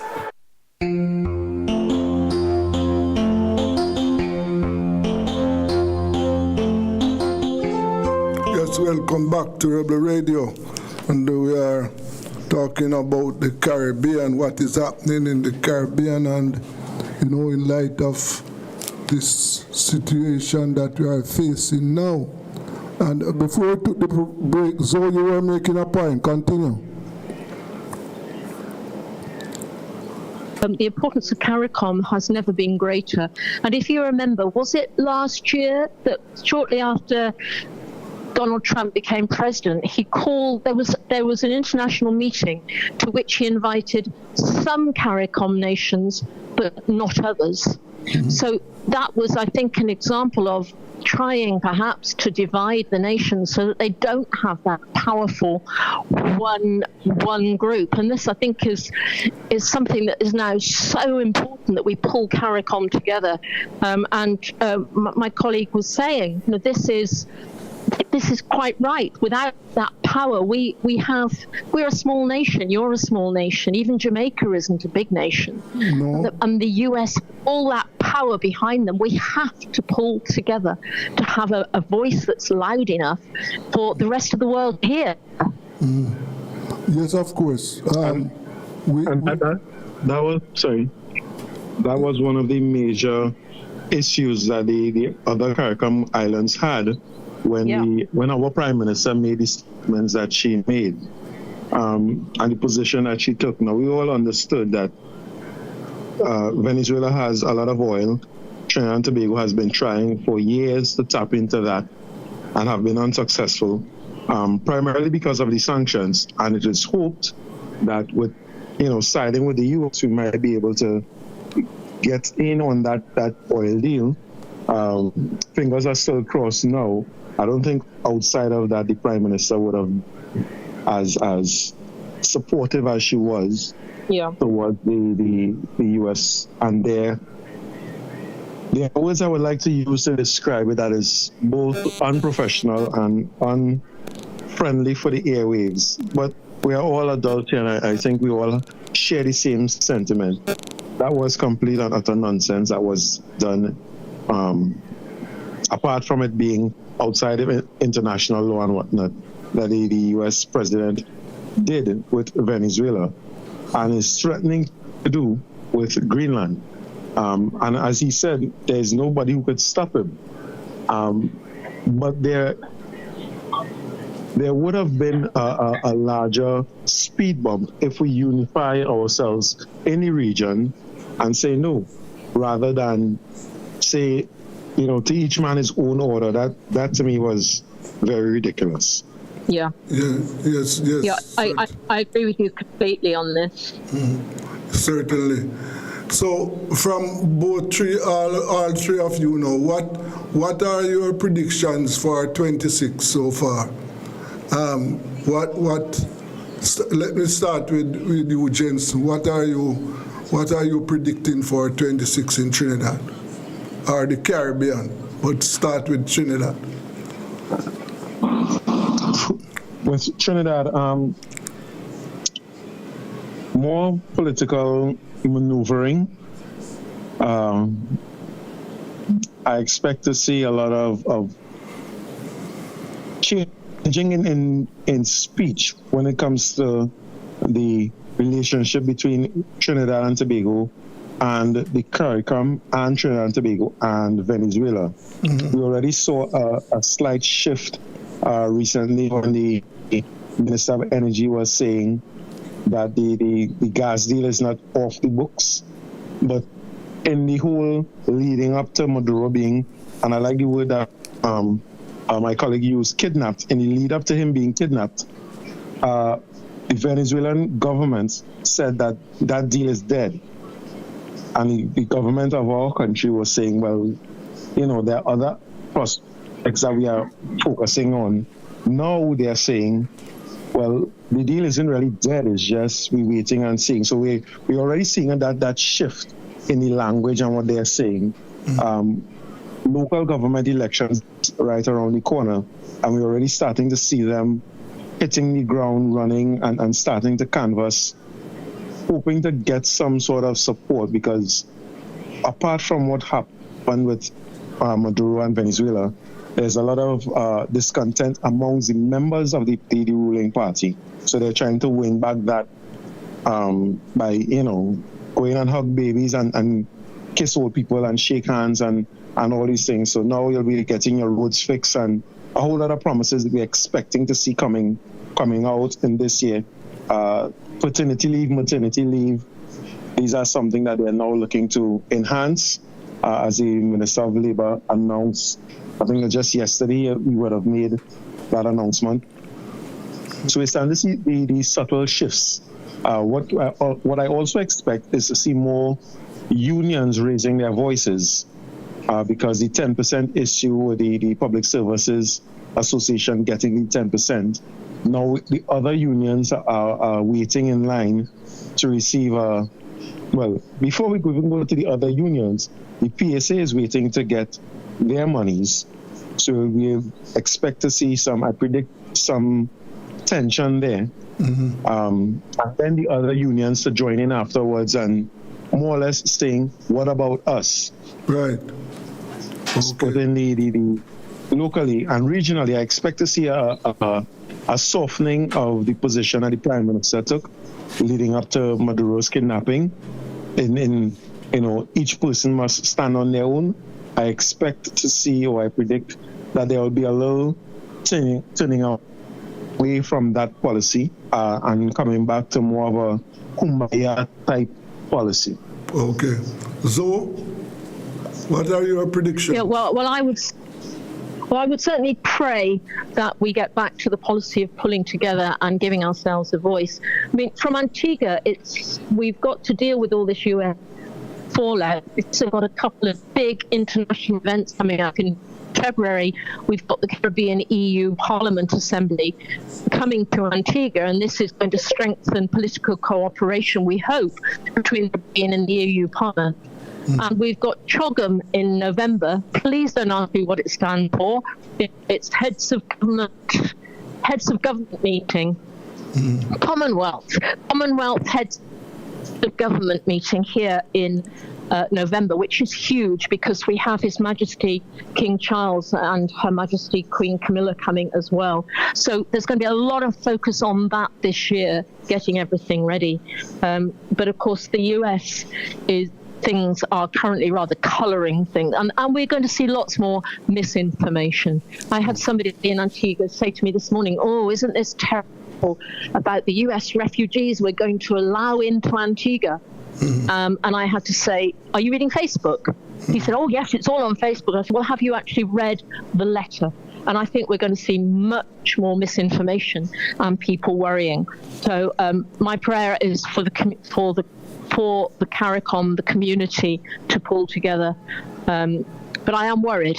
I'm worried for what the US is doing and seems to be getting away with so easily. It's doing what Putin did in Ukraine. Only seems to me, this is my view, slightly worse. Yes. So I'm worried for the year. Okay. Enrico? If I can segue from what we said from Antigua there, what worries me most is that truth is actually suffering. Yes. What should be the correct information is not coming out there. I noticed somebody was even pointing out that what happened in Minnesota, what people saw, and what was being spewed out as official is not necessarily the version that people saw. And my son made a post on Facebook, and I fully understood what he meant. That now what you're seeing, now you're beginning to wonder whether there was a moon landing after all in 1969. You know? Because the challenge that you have is that journalism has to be even more on the qui-vive, meaning even more alert and vigilant, because you have a lot of fawning and you have a lot of sycophancy, if I can say it that way. You have people who are just flatterers. And I like to tell people, even before I was a journalist, I was interested in literature. And I always remembered in Shakespeare's King Lear, when they flattered him, he went mad. Yeah. So one has to be conscious that we are not moving into a world where in every society now, persons have to thank the great leader, thank the president, thank the prime minister for this or that. The purpose of government is to serve the people. Yes, sir. And I'm hoping that in Guyana, that all of the things that our oil money, the windfall that the government is using to build bridges necessary, yes, bridges infrastructure projects are necessary, but you also have to make sure that the 58% of the population that is in poverty should no longer be in poverty, because you have structures in place that will make life easier, simpler, and that can allow for the maintenance of all the structures and the maintenance of society, that persons can enjoy peace and happiness and and the pursuit of a fairly sound education. Yes. And all of that is done as honestly and progressively as possible. Right. Well, I want to thank you all. We are leaving truth behind. You're quite right. I want to thank you all for your time this afternoon as we try to keep in touch with what is happening to our Caribbean people. So let us say to be continued. Thank you, Enrico. Thank Zoe. Thank Jensen. No problem. Yes. Have a good day. Yes. Thank you. Blessings. Okay. Yes. That was how we, look at what is happening in the Caribbean. And, one of the issues that we have to look at, here it is that Guyana is now a country that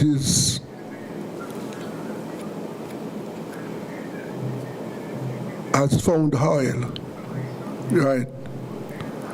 And you have a situation where you have 58% of the population living in poverty. Yes.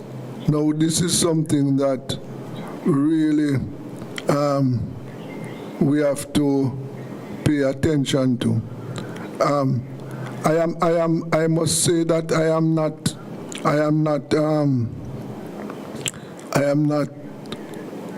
certain of what the government is doing over there to address this issue, right?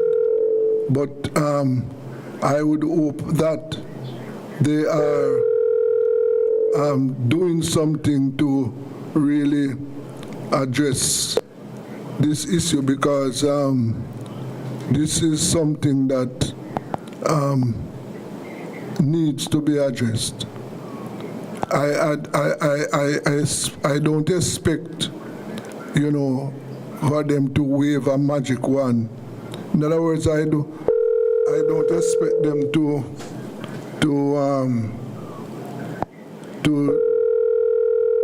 be doing everything at the same time. Yes. I know that they are in the process of addressing the infrastructure. Yes, I know that is being done. So I expect them to be building roads and bridges and houses, right? Yes, I expect that. But we would like them to take some action to address this situation with the poverty level in Guyana. Definitely, we want that to be addressed. And like I said, we are looking forward to see how that matter is dealt with. The situation, one of the things that we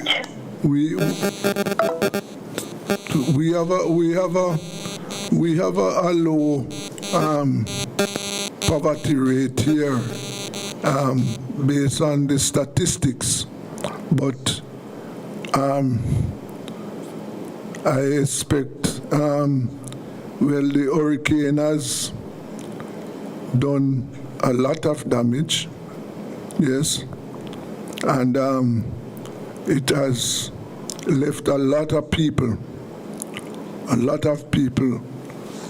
have been, left in need at the moment. And it is going to be a very tough year for us too. Very tough. Right? But the other issue that we at Rebel Radio have to look at is that when you look around the Caribbean,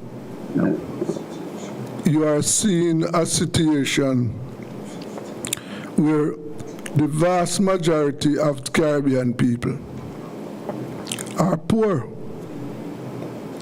Yes. are poor people. And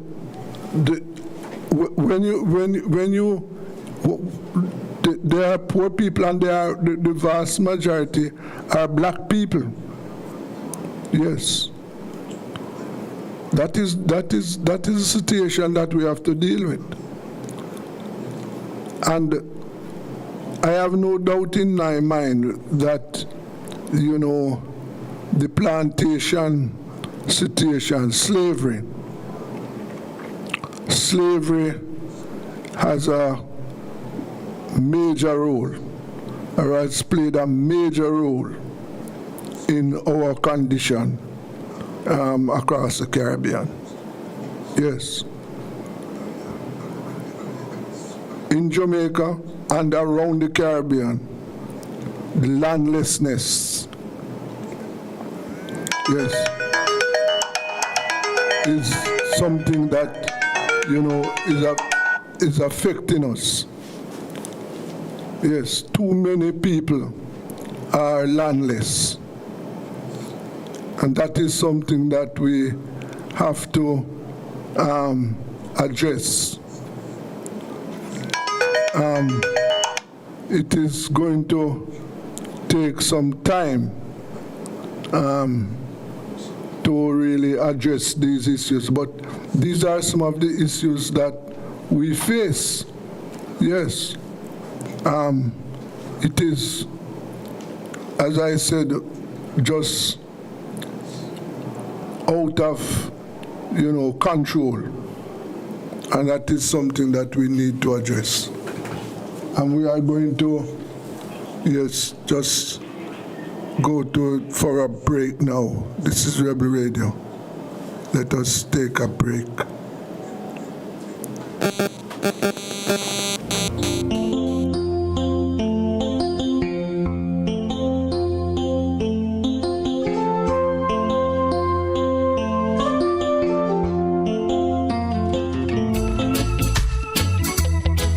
Lord, I'm ready. Lord, I'm ready. I'm ready.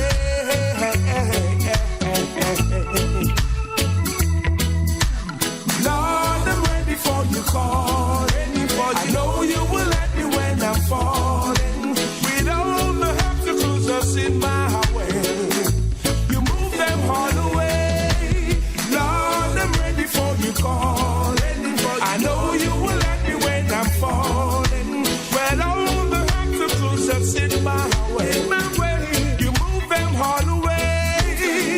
Your grace is all that carries me through the dark. You shine your light so I can see. Even when I was down on my knees, you set me free.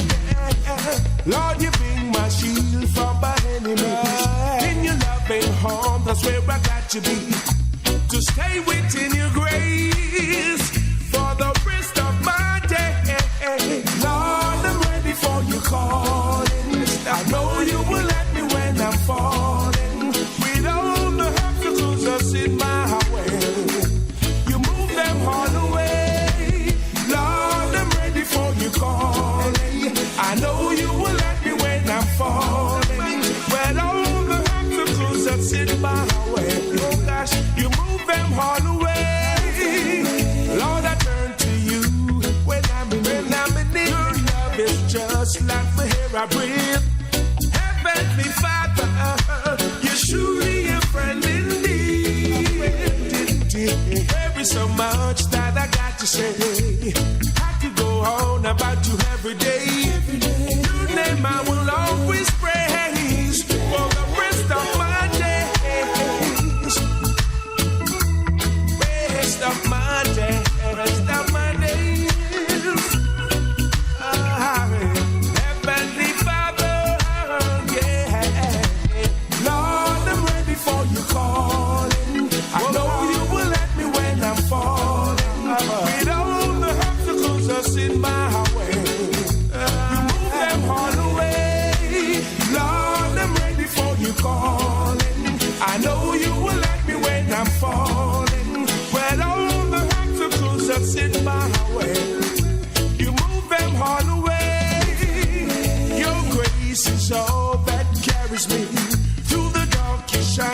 at you I could see. Even when I was down on my knees, you set me free. Lord, you bring my shield from my enemies. In your loving home, that's where I got to be. To stay within your grace for the rest of my day. Lord, I'm ready for you calling. I know you will let me when I'm falling. With all the obstacles that's in my way, you move them all away. Lord, I'm ready for you calling. I know you will let me when I'm falling. With all the obstacles that's in my way, you move them all away.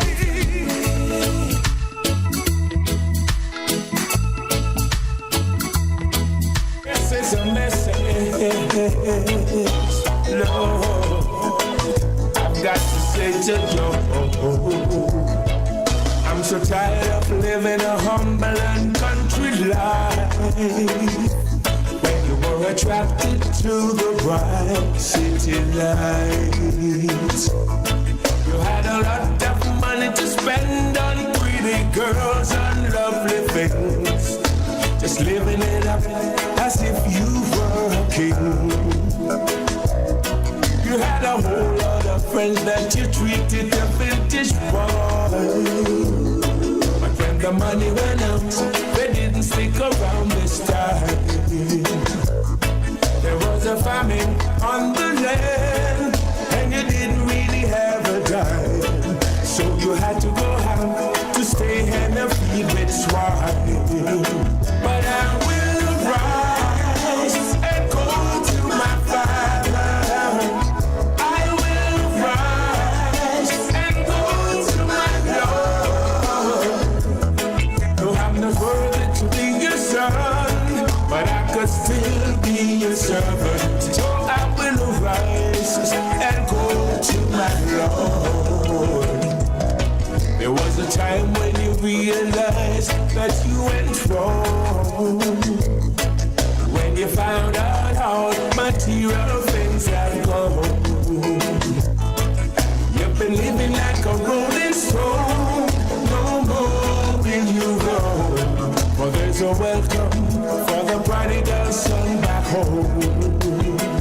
I will rise and go to my Father.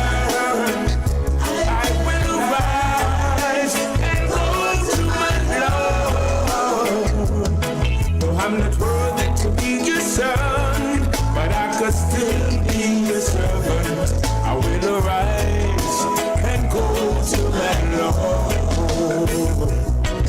When the son had chose to take that journey home, he didn't know his father would have compassion on his soul. He hugged and kissed his son so bold, and dressed him in fancy clothes. He put ring on his fingers and shoes on his feet to stroll. I will rise and go to my Father. I will rise and go to my Lord. Though I'm not worthy to be your son, but I could still be your servant. I will arise and go to my Lord. I will rise and go to my Father. I will rise. It's the Everybody Sale at New Budget Supplies. Do-it-yourself professionals and contractors. This is the sale for you. Lumber, steel, dress and form ply, water tanks, pumps, PVC pipes and fittings, toilets, bathtubs, vanities and basins, windows, paint, doors, floor and wall tiles, thin sets and grout. Up to 20% off selected items. 195 Hagleyburg Road. Telephone 923-4560. New Budget Supplies. Always the best prices. Tools, Hardware and Supplies is turning up the heat this summer with their super saving summer sale. Prices are slashed on everything you need to fix up your home. Beautiful tiles, sleek doors, top quality windows, modern sanitary ware, exclusive flooring and more. At Tools, Hardware and Supplies, we have you covered for the summer. So come visit us at 279 Spanish Town Road, 4 South Camp Road, 8 Red Hills Road, or online at toolsja.com. Tools! The Lion King of Hardware.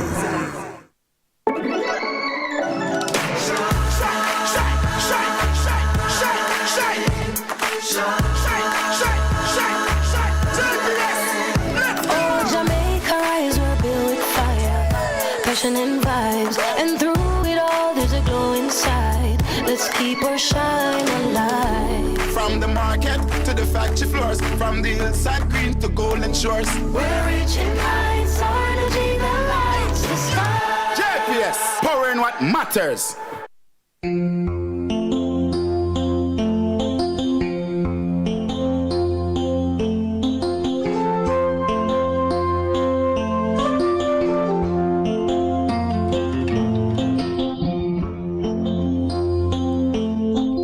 Yes, welcome back to Rebel Radio, and it's time for a look at what is happening at the workplace. This is workers' time, and this is where we spend some time to look at what is happening at the workplace. And we have with us this evening the president of the Jamaica Confederation of Trade Unions, St. Patrick's Hennis. We have Miss Coretta McDonald out of Guyana, teachers, the Guyana Teachers Union there, and Mr. Zunda out of Suriname. Good afternoon, gentlemen and lady. Good afternoon. Yes. Good afternoon to my colleagues. Yes, yes. So as good afternoon to you and Happy New Year. Yes, Happy New Year to all three of you. So as is traditional, let us start off with Ms. McDonald. Ladies before gentlemen. Ms. McDonald, what is happening the new, last year was a very eventful year. This year, one of the things that I observe, and I have to start here, that here it is, Guyana has found the oil, but the data that I have seen, that 58% of the Guyanese population is living in poverty. Now, what is being done to address that issue? Well, you're absolutely correct. Yes. You're absolutely correct. We have found the new wealth oil, because of course, we have gold and diamond and manganese, bauxite, we have timber, and so much more. Now we have found oil, but yet the poverty rate continues to rise. 58% of our people are living in poverty, and 32% of them are living in deep poverty, which is saying to all of us that the resources garnered are not trickling down to the ordinary man in the street. And this has been a cry from 2020 when we struck that deal with ExxonMobil, that the monies from the oil is not coming to the people. What we have found, and there are much more revelations coming to the fore now, is that lots and lots of the ministers of government, they have mansions in other territories. Just recently, we saw the revelation of the minister, 5 years of being a minister. As a matter of fact, she said in her opening remarks when she did her presentation in Parliament in 2020, that she came from humble beginnings. Her grandmother used to scrub floors and pots and so on to ensure that her mother was able to take care of them. And 5 years after, this minister is now a multi-billionaire, owning properties in Florida, owning properties in Guyana, and simple teachers can't get a raise in salary. Nurses can't get a raise in salary. And so and continues to suffer, while the gap in between the rich and the poor continue to widen. And so this year, I am not sure how much that is going to change, because we're already into 5 months, and the Speaker of the National Assembly cannot summon Parliament for there to be an election of the opposition leader. So what we have happening in Guyana is a dictatorship rule where the government continue to do what they want to do. They continue to spend monies how they want to spend the monies, and no kind of transparency or accountability is being given. And so the ordinary man will have to continue to have the rich ride on their backs as they go on. Yes, so as it relates, so the rich is getting richer, as you say, but the workers and the poor is getting poorer. What do you see for the workers this year? Is there any possibility for wage increases and for better living conditions for the workers? Well, you know what? We're expected to have local government elections where you're going to be electing mayors and so on. And if that is going to happen this year, you'll see the government throwing out again, like they did for the general elections. They threw out lots and lots of promises, and they threw a little crumbs out there, and quite a lot of persons bought into the crumbs that were thrown and took the promises for granted. And now they recognize that those promises were really comforts to fools. And all they got was the little crumbs then. We're not sure what is going to be happening with our workers this year, because the government is anti-working class. They are refusing to speak with trade unions that represents workers. And so that's the kind of dilemma we are finding ourselves in, where the government will just come out and decide and across the board increase without talking with the unions. As we speak, the Guyana Teachers Union is still waiting for the government to honor a judgment that was handed down in the high courts of Guyana. And that has been since 2024. We're in 2026 and they've still not honored that. So the road is very shaky when it comes to being able to acquire more benefits and better working conditions for the masses who are the working class. But you know what? We find when our governments go to all of these international forums, when they have CARICOM heads of government meetings and so on, and they come out there with fancy speeches. But when you actually visit their territories, then you would know that the fancy speeches is just fancy speeches for the talk shop. Yes. Just remind my audience, what was that ruling, that 24 ruling, what was it about? Well, in 2024, the Guyana Teachers Union and its members took industrial action. We were out on the streets for 75 days. Yes. At the end of that, the court ruled that, one, the teachers should not have to suffer any pay cuts, because it was the government who kept refusing for 4 years to talk with their union, even though the union kept sending to them their proposal. Two, the government, what they did then was to stop with immediate effect the deduction of the dues and deduction and remittance of the dues. The judge ordered that be reinstated with immediate effect as well, because he said they went against principle. There was there was an agreement between the union and the Ministry of Education, and by extension the government, to have that deduction done. And if you were going to stop that, then you needed to give the union ample time to put other systems in place. To date, that has not been honored by the court. The court also ruled that the Ministry of Education must continue to have bilateral talks with the union. That has not been happening. And so here is a government that speaks of democracy, but in actual fact, you only preach, but you don't practice. Okay. Let me hear what is happening in Jamaica. I know that we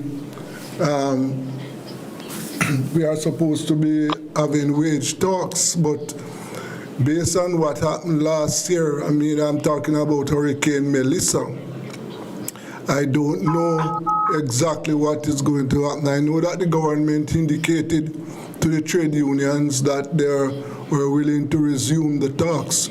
Let's hear from the president. President, what is the latest? Thank you very much, President. That is indeed correct, that the government had indicated by way of its letter from the Minister of Finance that they would be reaching out to the unions within the first week of January. Okay. Indicating days for the resumption of the wage talks, as you put it. Well, that has not happened to date. Well, we just finished the first week, so to speak. Mm-hmm. But we are still waiting on that, and I anticipate that we saw the Deputy Financial Secretary last week who indicated that this letter should be forthcoming in terms of indicating time for scheduled times for the negotiation to recommence. Mm-hmm. In addition to that, we recognize that the country had undergone Hurricane Melissa, its after effects.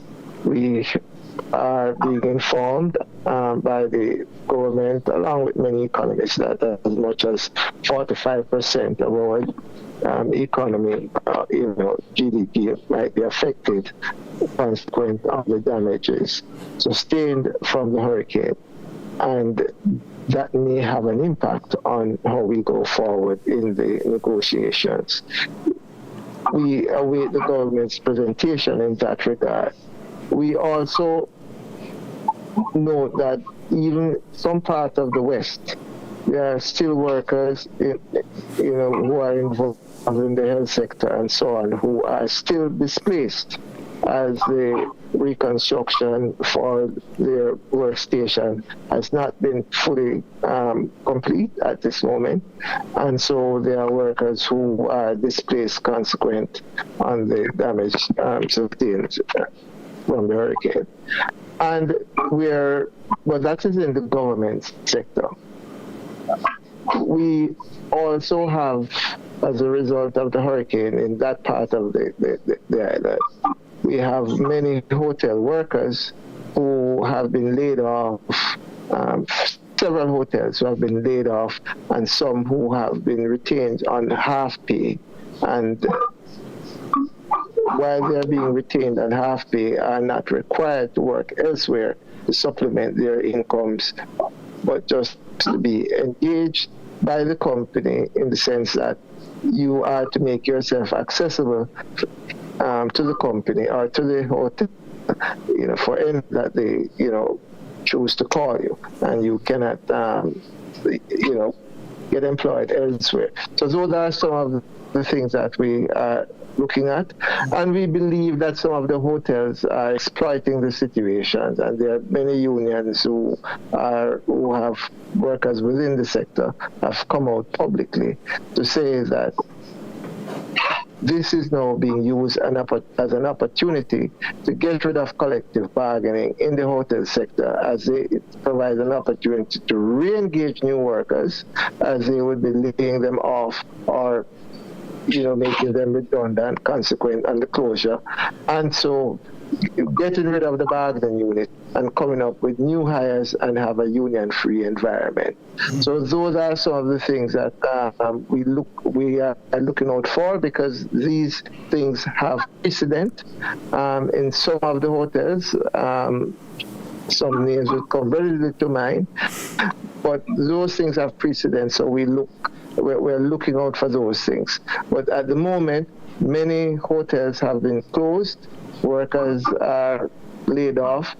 Some have been retained and half, and I don't know, what other arrangements they have been made in that area. But we have a lot of persons out of work, not only in the hotel sector, but in other bodies or organizations that has something to do with the hotel industry and other areas. So, and we have been having a rough time in the bauxite sector. Yes. Jamaica is not doing well, in terms of they having to close down as a result of the hurricane. Starting up back has not gone well for it, and so its production cost has doubled in terms of they're selling the product almost twice for what it is, producing the product at twice the market rate. So they are having difficulties. They have changed the managing director. December 31st, and in the process of appointing a new head for the Jamal plant. Windalco, as you know, is experiencing similar problems.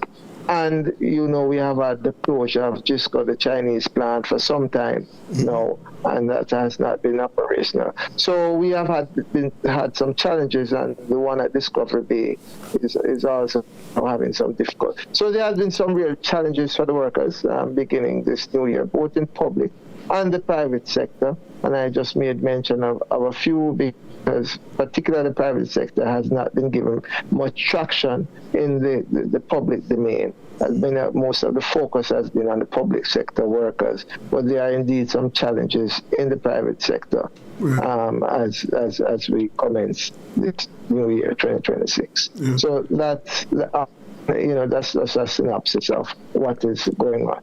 Lastly, I just mentioned that the Minister of Efficiency, Audrey Marks, has indicated to the union and have engaged us sometime last week that the government will be embarking on implementation in a broader sense, that is in the public sector, of the what you would call the flexi work arrangement. And so we are to see more of that being rolled out in terms of various aspects of the flexi work arrangement and policy in that regard within the public sector. And so she has been charged and given the mandate by the Prime Minister to effectuate that policy early this year. Yeah. I get the impression, Mr. Ennis, that remember the government last year put forward our proposal 2% increase. Now, with the devastation caused by the hurricane, I am of the view that the government is going to advance that position when the negotiations resume, on the grounds that the economy cannot afford any higher increase than that. The union is the union anticipating any such proposal or suggestions?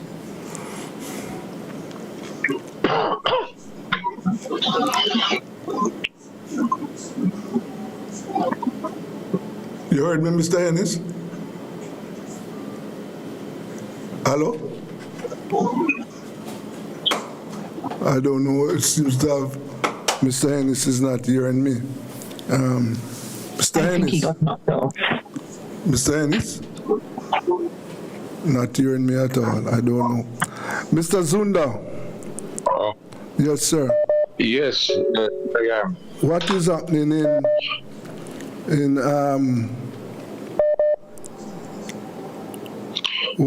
Suriname? Yes. Hold a second. Hold a second there for me. Hold a second. Let me try and get back Mr. Ennis. Let me just hold it there for me, please. Yes, we are going to try and get him back.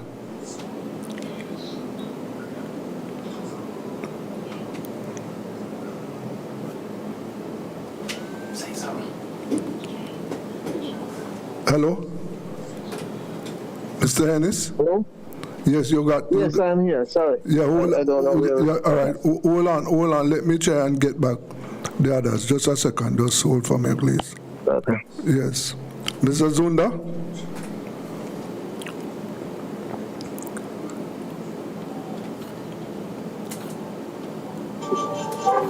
Just hold it there for me while I try to... Just hold on. There. Let me try and get back the others.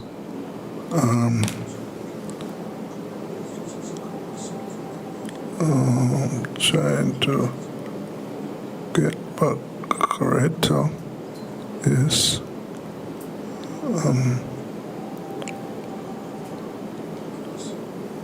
Mr. Zunda there.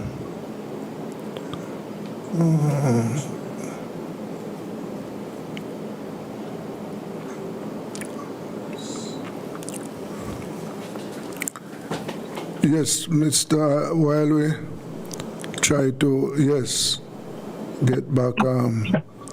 Coretta, you are back with us? Yes. I'm right here, yes. All right, okay, yes. Hold it there. I was saying to you, Mr. Zunda, we don't get him back as yet. I was saying to you, Mr. Ennis, that before the hurricane, the government had indicated or had proposed a 2% increase.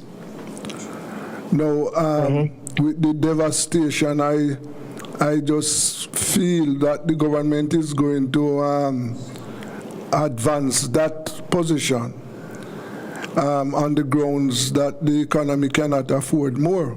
So I was asking if the union is anticipating that. Well, they have already advanced that. As you will recall, that was their posture up until the last week. Yes. A week before the general elections. And so they held that position for quite some time. At least they held the position of no increase for the first year, and only relented just about a week before the general election to advance the 2%. So they are currently offering 7% over a 3-year period, with the addition of that 2% in the first year of the contract. So yes, we do anticipate that there will be that would be their current stance, and that would be advanced together with the current the prevailing situation as I just described that obtains in the western part of the country following the damage caused by Hurricane Melissa. Yes. So yes, in short, we anticipate that may be one of the arguments being advanced. But government has a lot more than just salaries. They are the largest owners of land. They are the largest owners, and so they have a lot more resources. So we will be engaging them on all fronts, because one of the issues that came out of this hurricane is that for most of the people in one of our parishes, and I mention this because I know you have, we have guests, outside of Jamaica, so they understand. One of the remnants of our colonial history is that for persons in the parish of Westmoreland, where the hurricane was most devastating, those persons, most of those parishioners, are not owners of their land. And so they are not allowed to have permanent fixtures on those lands. And so those fixtures, their houses were built out of wooden structures, which were more susceptible to the damage caused by the hurricane than would have been a concrete structure. And so recognizing that many of those persons are not owners of the land on which they reside, though there are some of the discussions that we would like to engage the government on in terms of how we can get more of our people to be owners of the real estate on which they reside, because we recognize that it was devastating in those parishes, Trelawney and Westmoreland, where the land doesn't necessarily belong to the, for most of the residents in those parishes. So those kind of discussions we can have, when we engage the government in these kinds of and financing truths or housing trusts and so on. We don't want to use too much esoteric language, in terms of what is unique to Jamaica and, the abbreviation of some of our entities, because, there are persons outside of Jamaica listening. But in short, just to say, to get them financing after we can see how they can have access to land on which to build proper structures. So in the event of another hurricane, weather condition as we just had, that they would be better protected. Those are some of the discussions that we intend to have. Certainly. Coretta, I want to engage you on the land issue in Guyana, but just hold for me there. Let me try and get back Mr. Zunda. Just please hold it there. Let me try and get him back. I don't know why I'm not getting him. So let me try and get him back with us.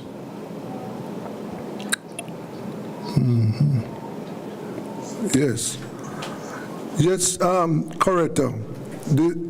In Guyana, do you have a similar situation as exists in Jamaica, where, a significant number of persons are landless? They are living on lands which they don't own?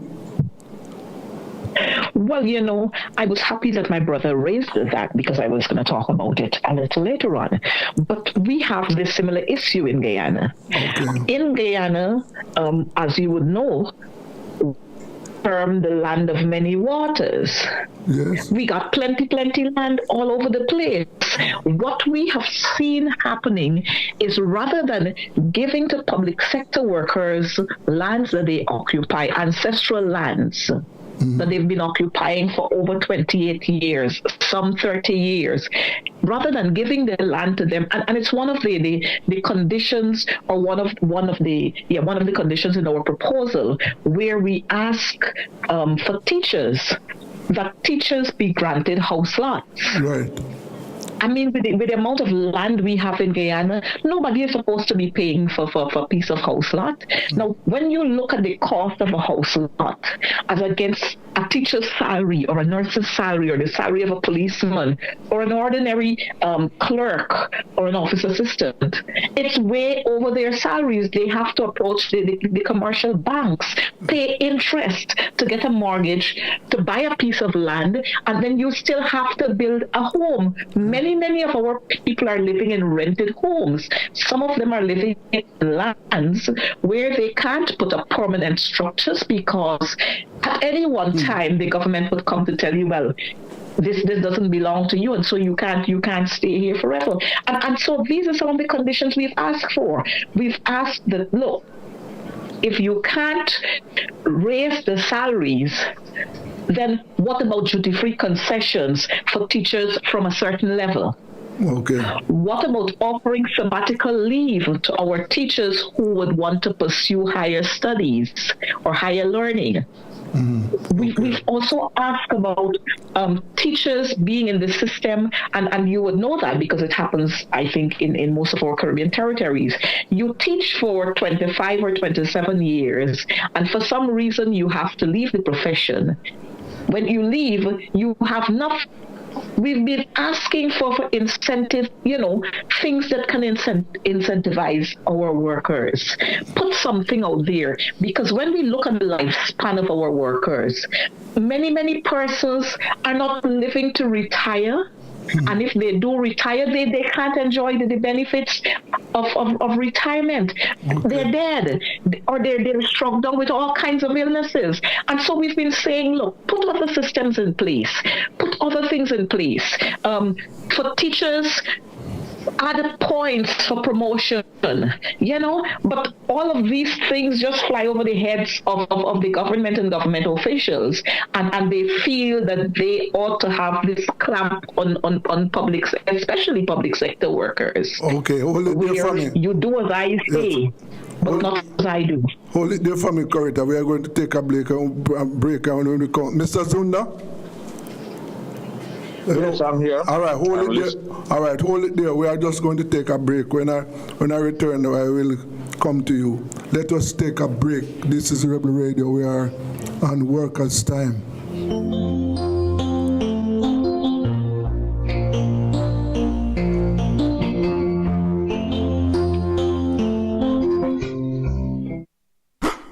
It's the Everybody Sale at New Budget Supplies. Do-it-yourself professionals and contractors. This is the sale for you. Lumber, steel, dress and form ply, water tanks, pumps, PVC pipes and fittings, toilets, bathtubs, vanities and basins, windows, paint, doors, floor and wall tiles, thin sets and grout. Up to 20% off selected items. 195 Hagleyburg Road. Telephone 923-4560. New Budget Supplies. Always the best prices.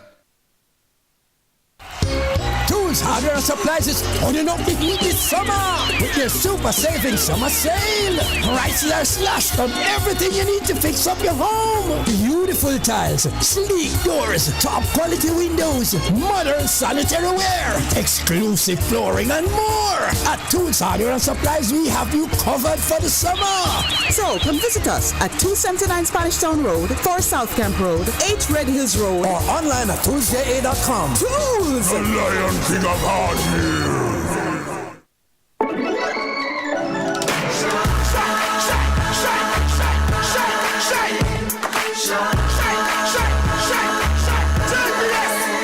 Oh, Jamaica is my built fire, passion and vibes, and through it all there's a glow inside. Let's keep our shine alive. From the market to the factory floors, from the hillside green to golden shores, we're reaching heights, energy that lights the sky. JPS, power in what matters.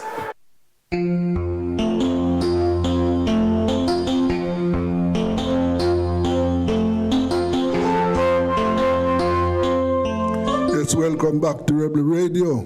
Yes, and we are talking about the situation at the workplace. Yes, and we have Mr. Patrice Hennis, President of the Jamaica Confederation of Trade Union, Ms. Coretta McDonald from the Guyana Teachers Association, and Mr. Zunda out of Suriname. Mr. Zunda, what is happening at the workplace in Suriname? Yes, if I compare what I've heard, especially in Guyana, then I would conclude it's not so bad in Suriname. Okay. And why? Look, we had a new government in July 25. And it was the first time that a woman was elected as president of the republic, and there are a lot of expectations. So the time to judge the government for 6 months is a little short. But if you compare this government with the previous government, you could say we're not completely satisfied with the way we are treated. we're not in the let's say the sphere of having the feeling that the anti-working class yet, you know. But the former government used to have more frequent contacts with the unions. And this government actually is changing different things and is asking patience. But patience is not something that you can sell to the worker, especially since inflation has been going down, you could say, for the last 3 years. But at the end of this year, we now notice a double-digit inflation again, around 11%. And another thing that is worrying the workers, especially those with fixed incomes, are the rates, the currency rates, compared to the SRD, which is our rate, and the US dollars and the euro. Especially the workers that are hiring homes and are paying for cars and things like that, that they have loans from the banks. As a matter of fact, we are still in the waiting room. And I think that this week the government will get another letter from us, and where we state, especially for the workers in the public sector, that we want a raise of at least 25%. Taking into account that the inflation rate has been around 11-12%. That is one thing. The government, from their perspective, the last 6 months, they have been telling us that they don't have the money to fund a raise, but they are willing, actually, but the situation in the government finances is a constraint down. Our position is, okay, let's sit at the table then and start talking. So we are in that position regarding the public sector. The private sector go as is. It went all the past years. We're signing collective bargaining agreements, and you could say that most of the unions that are in the private sector are, to a certain extent, they are satisfied, because inflation is being covered. At least inflation is being covered. And then we've got the minimum wage. The minimum wage still has to be increased, but that will happen later this year. I must say that the minimum wage is more or less related to the poverty lines. And as per as per June 25, the poverty line for a family of 2 persons and 2 children was around $430 US. So that is relatively low, because most of the imports, most of the manufactured goods in Suriname are imported. You know, so the minimum wage rate is relatively low. Regarding the economy, Suriname will soon be also one of the offshore exploring nations. That's oil. But we had some. You mean that's oil? It's oil, yes. Okay.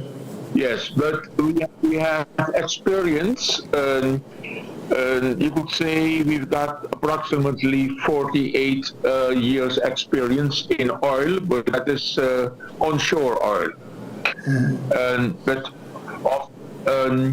onshore of the offshore oil, we are also worried, of course, about trickling down of benefits to the workers. But our perspective is that we, as especially the scientific bureaus of the trade union, is thinking of proposing a fixed income for people that are, let's say, below a standard of income, so that we can, you could say, circumvent what we are calling the Dutch disease, as was mentioned by my colleague in Guyana. The people that are already wealthy get wealthier, and the poor people get poorer. But if you introduce you could say, not a minimum wage, but a minimum income for all the people. Let's say that a minimum income of $1,000 US. Then the people will benefit, and also the local business will benefit from that. So we are working on that, so that to a certain extent the flow of more income, and that will be, in the case of Suriname, around $3 billion US, starting from 28, that a part of that will flow automatically as a fixed income to the workers of Suriname that gain less than $1,000 US a month. So that in brief, I could say, is the situation now for 2026. All right. Yes, Mr. Hennis, I know you had indicated that you have to go. So, what is your final comment as it relates? And I will ask you, what are your projections for 26 as far as the workers are concerned?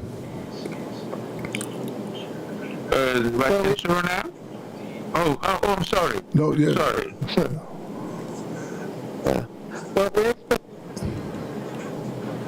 Mr. Hennis?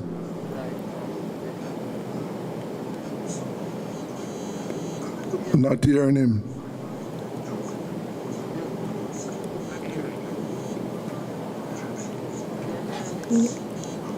Not hearing him. Back to you, Mr. Zunda. Not hearing Mr. Hennis. Mr. Zunda? Miss McDonald? I don't know what happened here. We have lost contact. Mr. Zunda? Miss McDonald?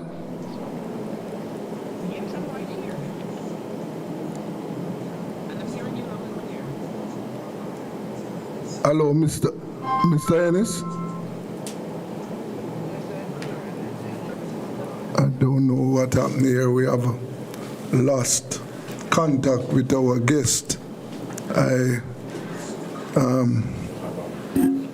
don't understand why I'm not hearing them at all. They are online, but no voice. I don't know why I'm not hearing. Let me. Hello? Hello? I don't know what is happening here.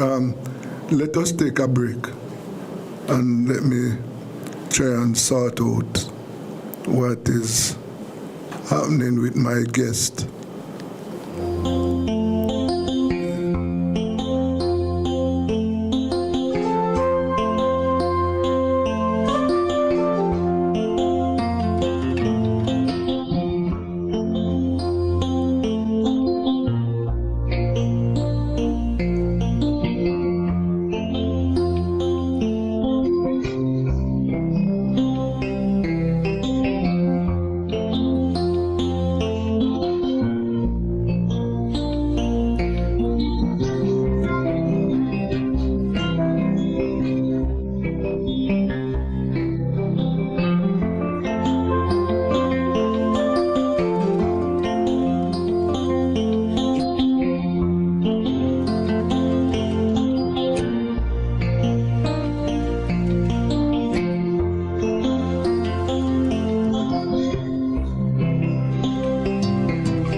Father God, well, Lord, your love has made me strong, and for that, I'm all yours. Well, yeah, Lord of mercy, oh, yeah. Oh God, I'll never find the words, the Lord, to tell you how I feel. You God, mere words could not explain. Yeah, gracious Lord, you held my life within your hand, created everything I had, taught me how to live again. Only you care when I needed a friend, making my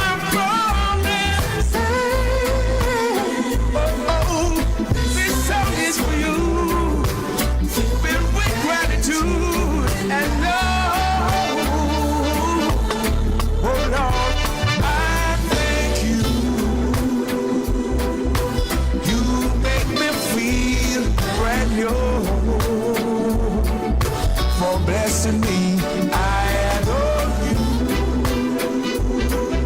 Almighty God, I love you. I sing this song for you. Father God, I adore you. Yeah. My Lord, whenever I was in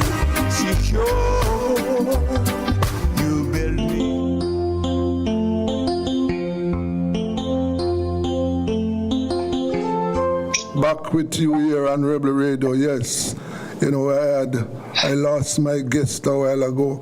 I was saying to you, Mr. Ennis, that you had indicated that you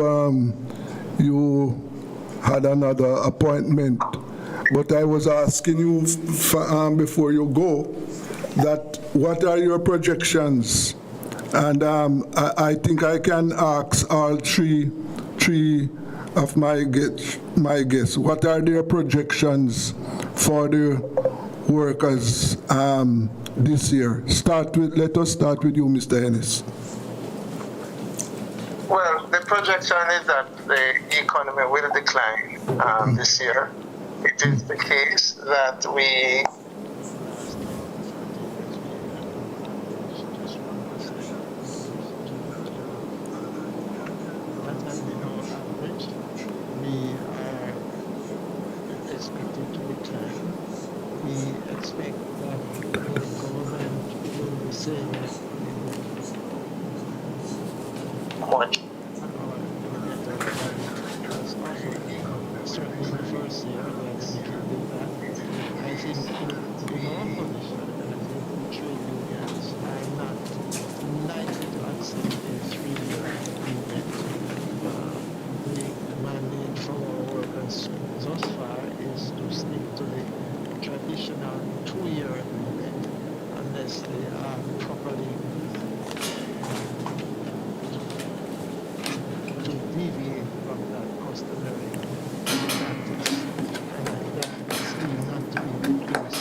concern in terms of how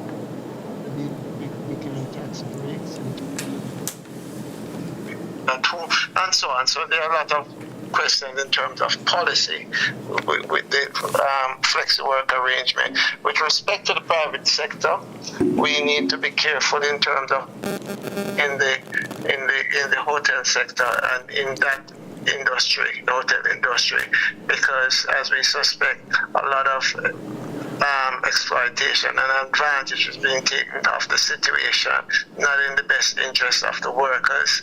And so we have put the government on notice, and we expect that the labor officers are to go out and investigate some of these situations. We have challenges. We expect this year to be a difficult year for us in the trade union movement. As you know, we have the whole issue of contract work, which has not yet been resolved. And I suspect the opportunity is now presenting itself for persons to even utilize that kind of employment practice even more in light of what I've just described. So there's a lot of work for us ahead. Yes. Coretta, what are you projecting for 26? Well, in 2026, we hope to be able to push the government to honor agreements, past agreements, and to get them to commit to looking at the new proposal that we've submitted, so that our teachers would be able to have access to better working conditions and an increase in salary. In terms of what our economy looks like, we've had lots of growth in our economy. One of the other things we are pushing to have in this year is to allow for a grading system to be used when it comes to increases in salaries, especially if the government is going to go the way that they've been going with across the board increases. And we're saying if you're going to go with across the board increases, then the persons who earn the highest salary, they should be given the lowest increase. In that way, you're able to somewhat create a bridge for that gap, to close that gap. We're also projecting that in 2026, the trade unions across Guyana, regardless of whether you're affiliated to the government or not, there will be some form of trade union unity.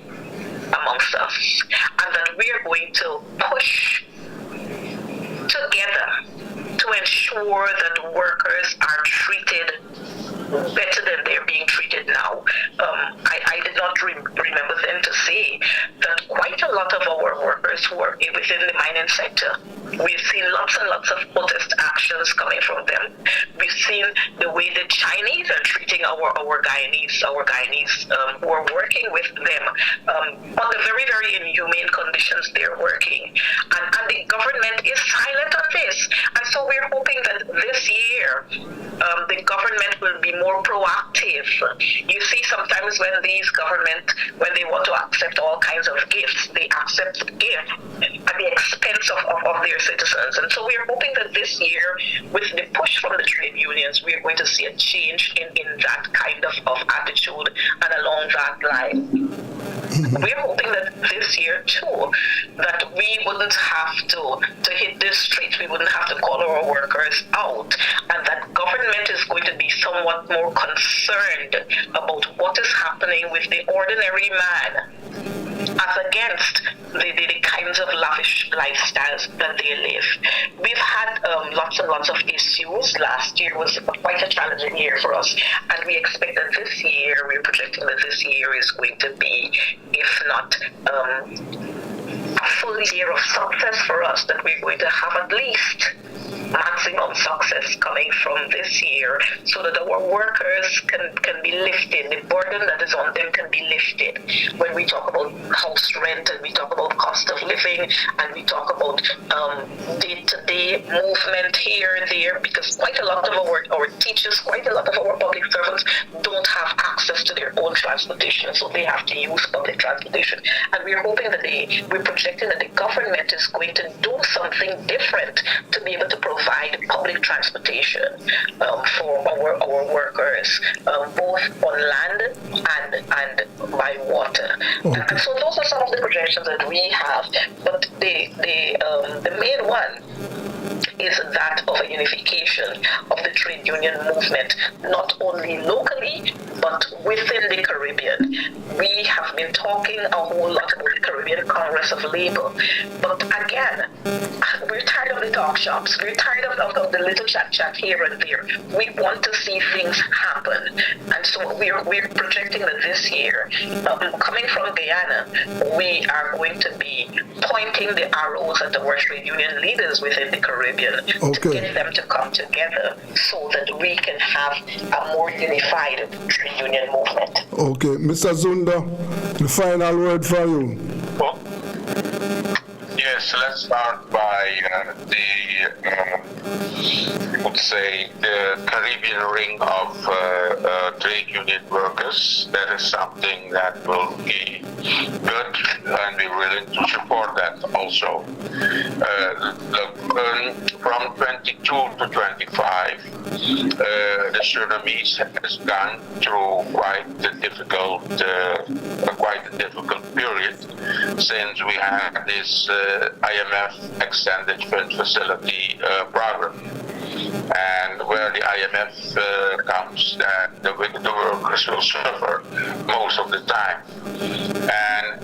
But for the government, there was a good thing in the sense that they restructured the government debt, and so they created some space at the end of 25, and we are now trying to get them so far that part of the liquidity that was created, that the government workers can benefit from it, and that also through tax breaks, the private sector workers can benefit from that. And something that is getting clearer in Suriname is the inflow of migrant workers from the region. It used to be people from Haiti, but now you see that people from especially Cuba are coming and taking places of the local workers. So that is something that is a little worrying, since it doesn't seem that the government has a specific policy towards that. And then, of course, we expect and hope that we can arrange the wage increase of 25% this year for the workers in the public sector as well as in the private sector. Okay. But we just have to see.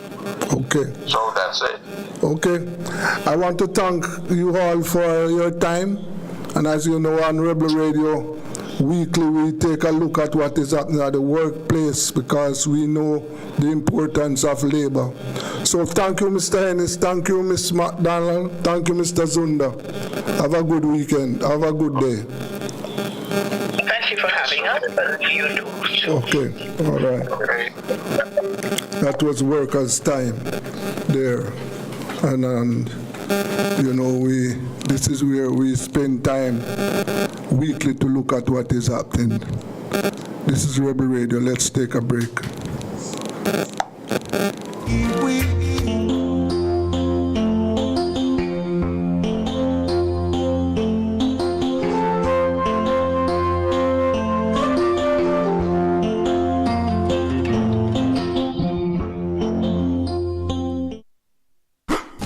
It's the Everybody Sale at New Budget Supplies.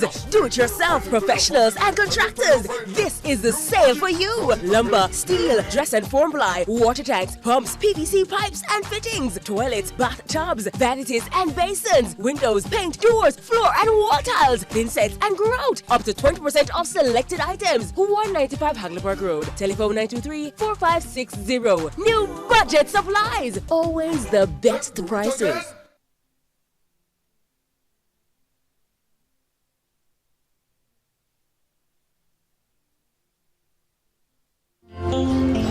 Hardware and supplies is turning up the heat this summer with their super saving summer sale.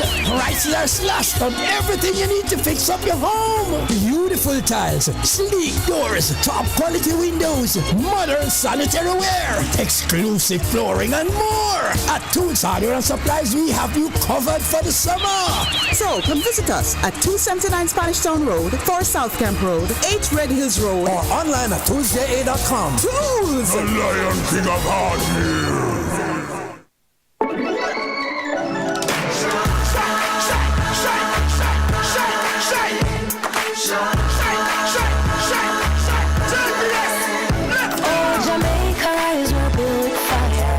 Passion and vibes, and through it all there's a glow inside. Let's keep our shine alive. From the market, factory floors, from the hillside green to golden shores. We're reaching heights, energy that lights the sky. JPS, power in what matters.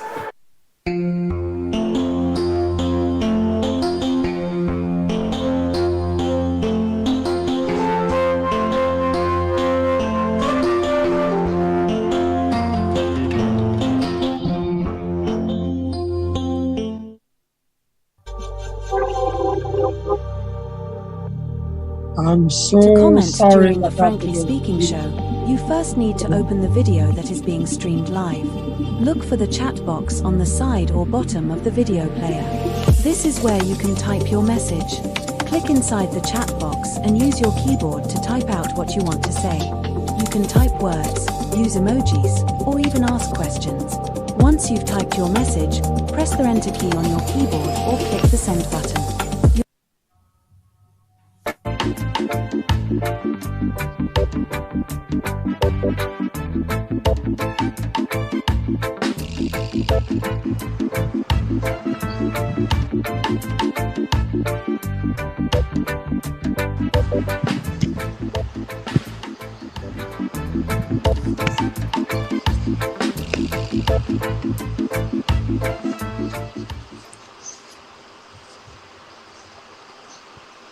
It's more than statistics.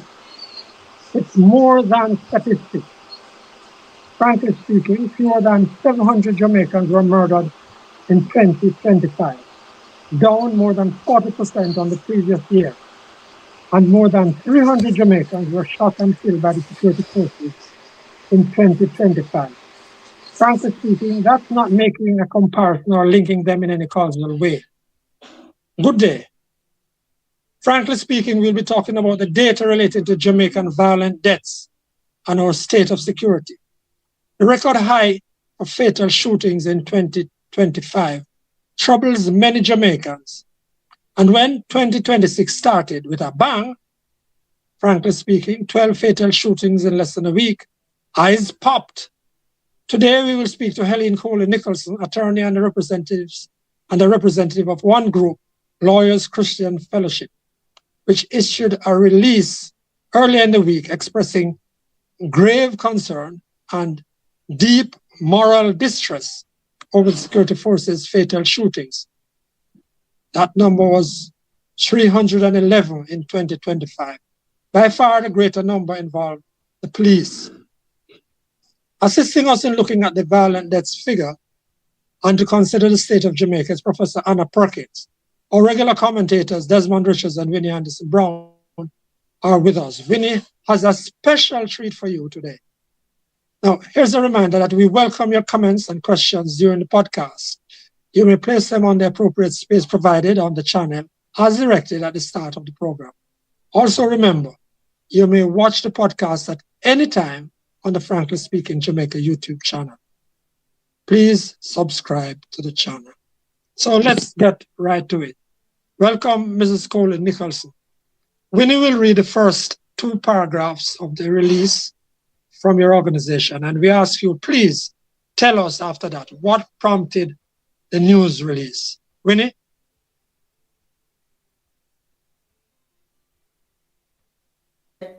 LCF expresses grave concern and deep moral distress at reports of fatal shootings by members of the security forces at the start of this year, as well as the disturbing pattern of such killings that marked the past year. May I stop there? While we acknowledge and commend the reported reduction in murders and major crimes during 2025, this achievement is severely undermined by the significant increase in fatal encounters involving the security forces. Even more troubling is the indication that this pattern has continued into the new year, with multiple deaths reported on New Year's Day alone, including during joint police that went of particular concern. Police, military. Yes, okay, so we can take it there. All right, thanks, Winnie. Thanks for that, for putting us on that, and we have it on screen so people will be able to see. So, Helen Coley Nicholson, welcome again. What prompted your release? What prompted your release of that? Franklin, to your panelists and also to your listeners. Of that statement. I'm not certain you're hearing me, but I'll say good afternoon again. Not hearing you. I'm not certain why. Are you hearing me any better now? And I'm not hearing you. You're very low.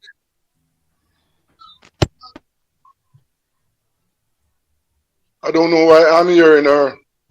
I'm hearing too. Okay, go ahead then. I'm not hearing what my colleagues are.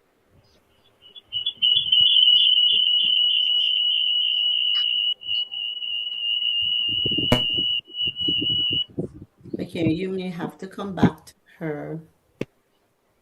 No, we're not hearing. No, I am not hearing, I should say. I don't know if anyone else is. She's not talking now.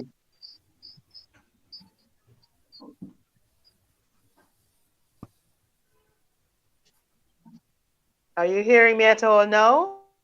Yes. Yes. Go ahead. Yeah. Go ahead, please.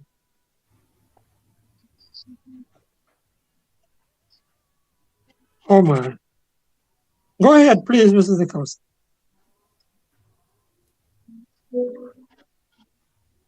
We are hearing you now. Not hearing you. Well, she's not talking now. Eileen, we are hearing you now. Go ahead.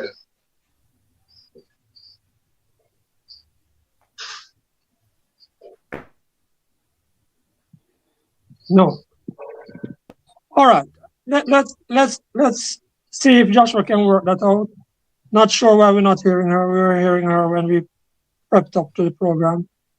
Really, apologies to all our viewers and listeners. We're just not hearing her. We're just not hearing her at the moment or picking her up. I'm so sorry about that. That statement from the Lawyers Christian Fellowship. Professor Perkins. Good afternoon, everybody. Can you hear me? How did that? Yes, we can hear you. Did you see that? Were you aware of that statement earlier in the week? I was not aware of it at all, and wasn't able to see it because of the technical difficulties at the beginning. But I want to take a guess that Helena and colleagues would have been quite happy about the decrease in the number of murders. But I would assume, but I think once she's back on, she can correct me if my assumption is wrong, that she and her colleagues may have been concerned about the number of police killings that had increased so substantially, so significantly, year to year from 2024 to 2025. Are you hearing me now? Yeah, go ahead, Helen. Please go ahead.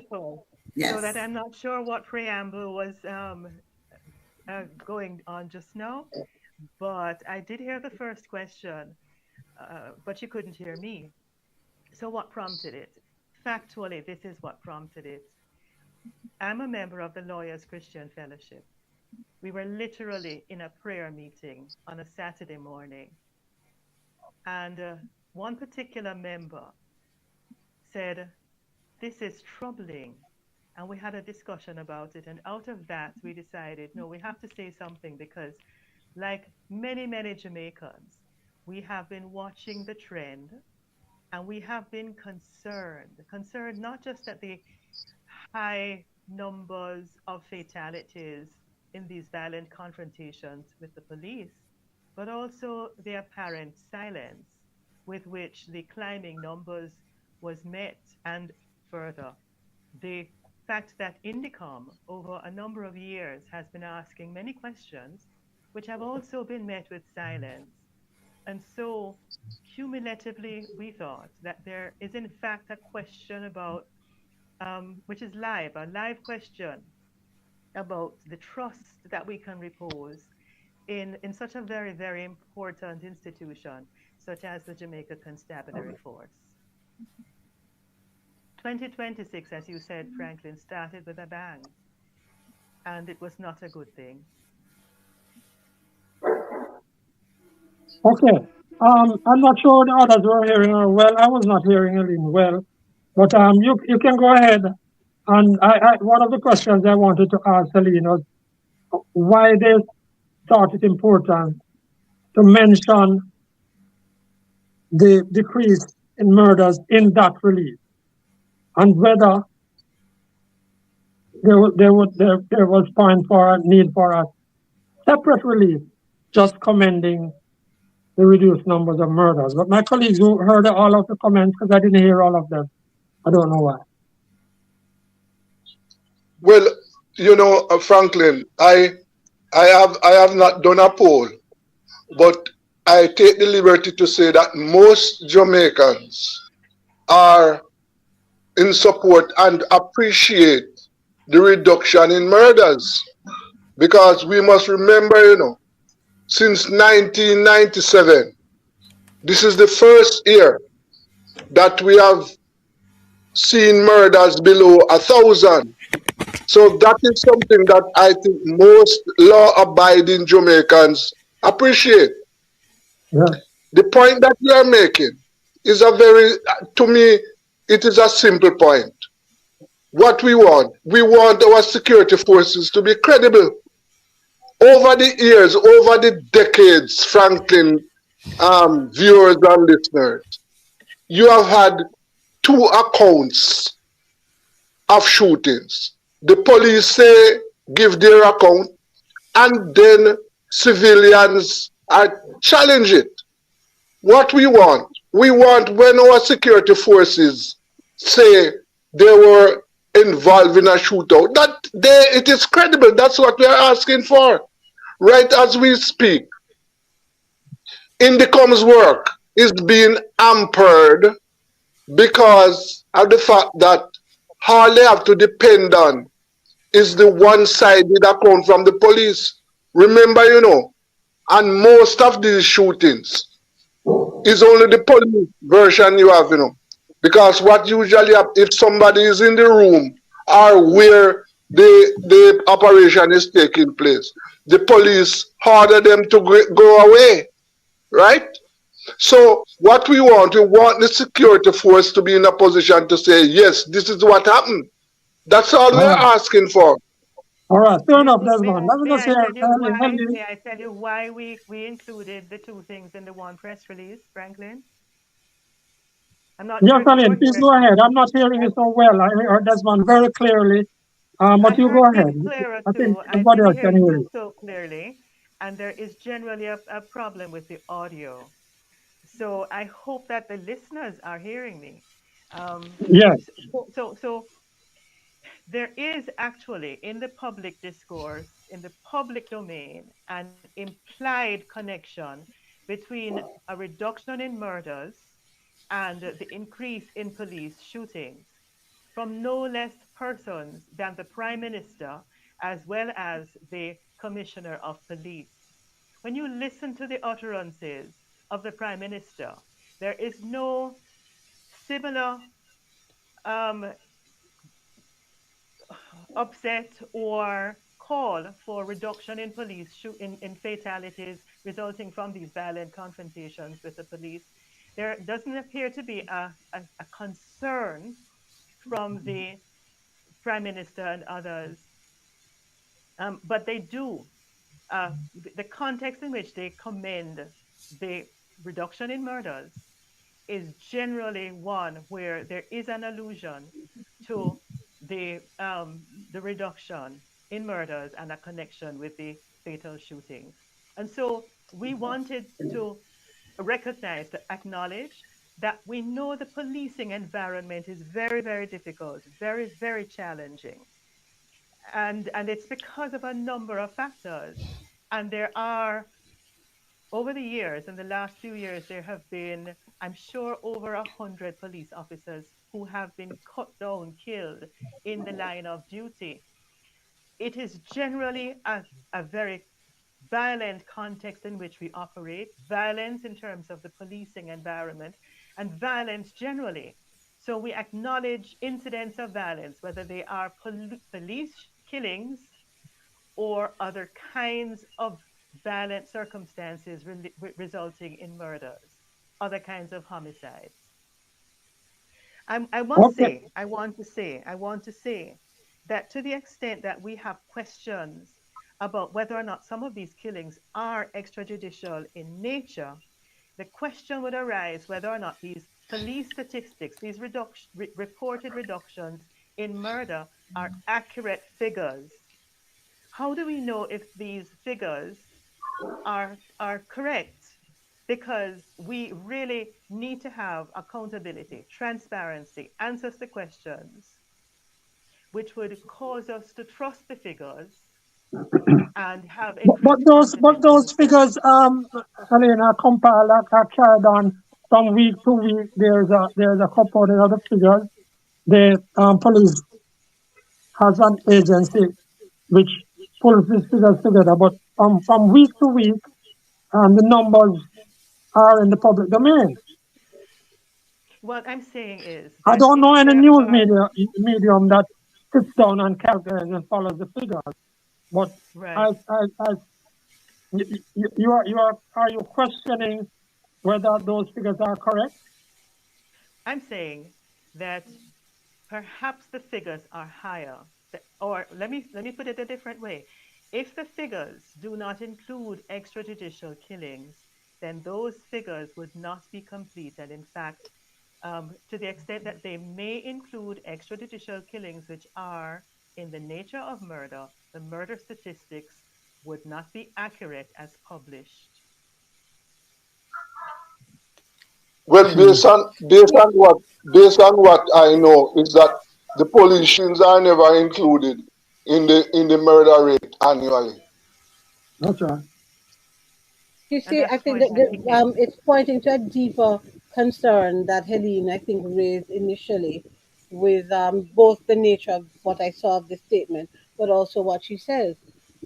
We're now in a very low trust environment, particularly with regard to our security forces.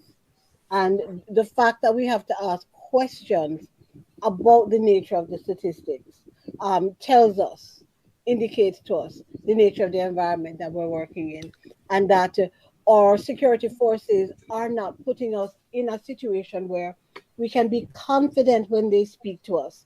I'll pick up a point that Helene made in another way, because the police commissioner himself did say that one of the things that they were doing was that they were going after high value targets. So they were going after these so-called violent producers, the ones that are supposedly connected to murder and multiple murders. So the connection has been directly made to suggest that the police taking out these increased numbers of individuals is what is directly to be tied to the decrease in murder. But And then nobody in officialdom is making that point, no, Professor. The police commissioner, he has said several things have fed into the reduced numbers of murders. So they talk about Yeah. increased intelligence, their use of technology, better use of increased use of technology. We can go down the road in that regard, because the concern with the body worn cameras still remains. He also talks about the fact that they have more boots on the ground, and another factor that I've seen that he has suggested is them going after these high value targets, the ones that seem to be the violent producers, the ones that could perhaps be tied to the multiple murders that have lessened because these men more likely than not have been taken out. And I have a problem with that as well, because to make that connection and to make that suggestion without giving us any kind of proof, there's no way we're going to be able to find out, because these men have been killed, or these allegations have been made against people who can't defend themselves. So the question of transparency and accountability and all of that continues to remain in what is increasingly a low trust environment. And I think Professor, that's I want to ask you and Helene along those same lines. Doesn't the fact the existence of Indicom, which by the way said last week it was alarmed at the increased number for the start of the year, or the numbers for the start, doesn't the existence, Helene, of Indicom act as a sort of fetter, the fact that it is there to make the investigation, and can't you give me some level of satisfaction that that is there to restrain police? But Indicom itself has been asking questions. Indicom, for example, has pointed to what it perceives to be a two-tier system of investigating scenes of crime in which there have been killings. Indicom has said that it has, through its investigations and the information that has come to it, as well as evidence that they have unearthed, that the handling of bodies, for example, the processing of scenes of crime where there have been the police shootings is different from other homicide scenes.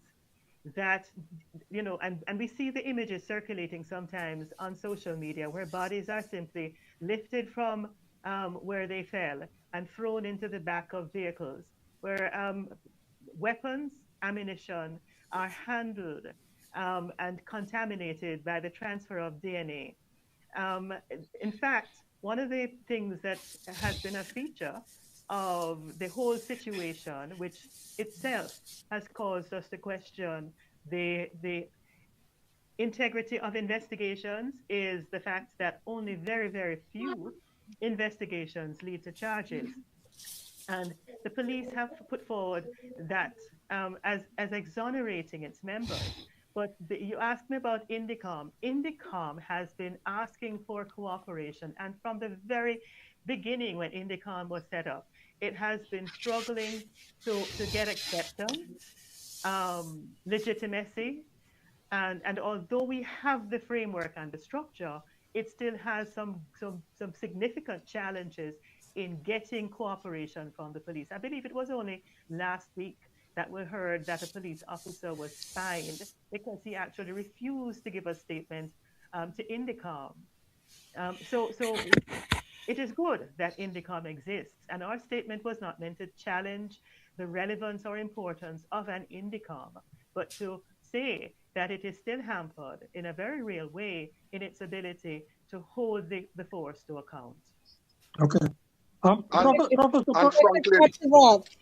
If I could add to that, I saw something recently where Indicom was saying that their resources were actually overstretched, given the number of police killings that took place in 2025.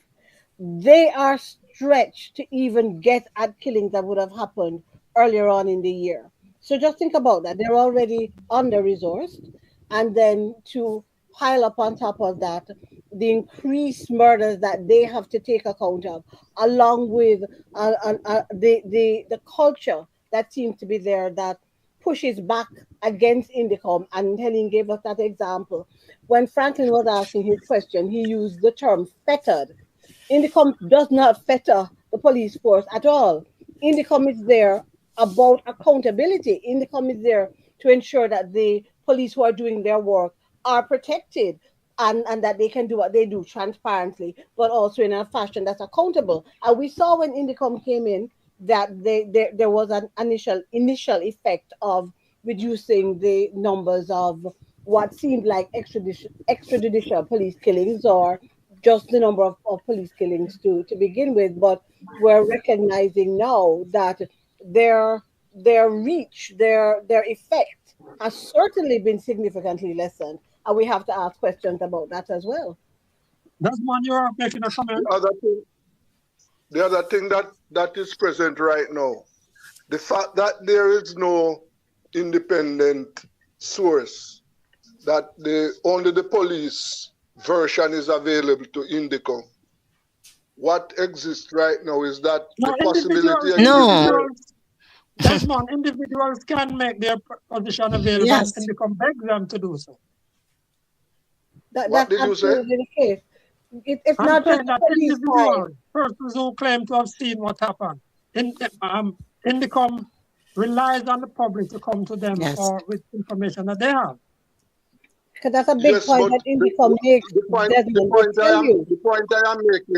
The point I am making is this: that on most occasions, only the police is the only witness to these killings, because the other witness is dead, and dead man tells no tales.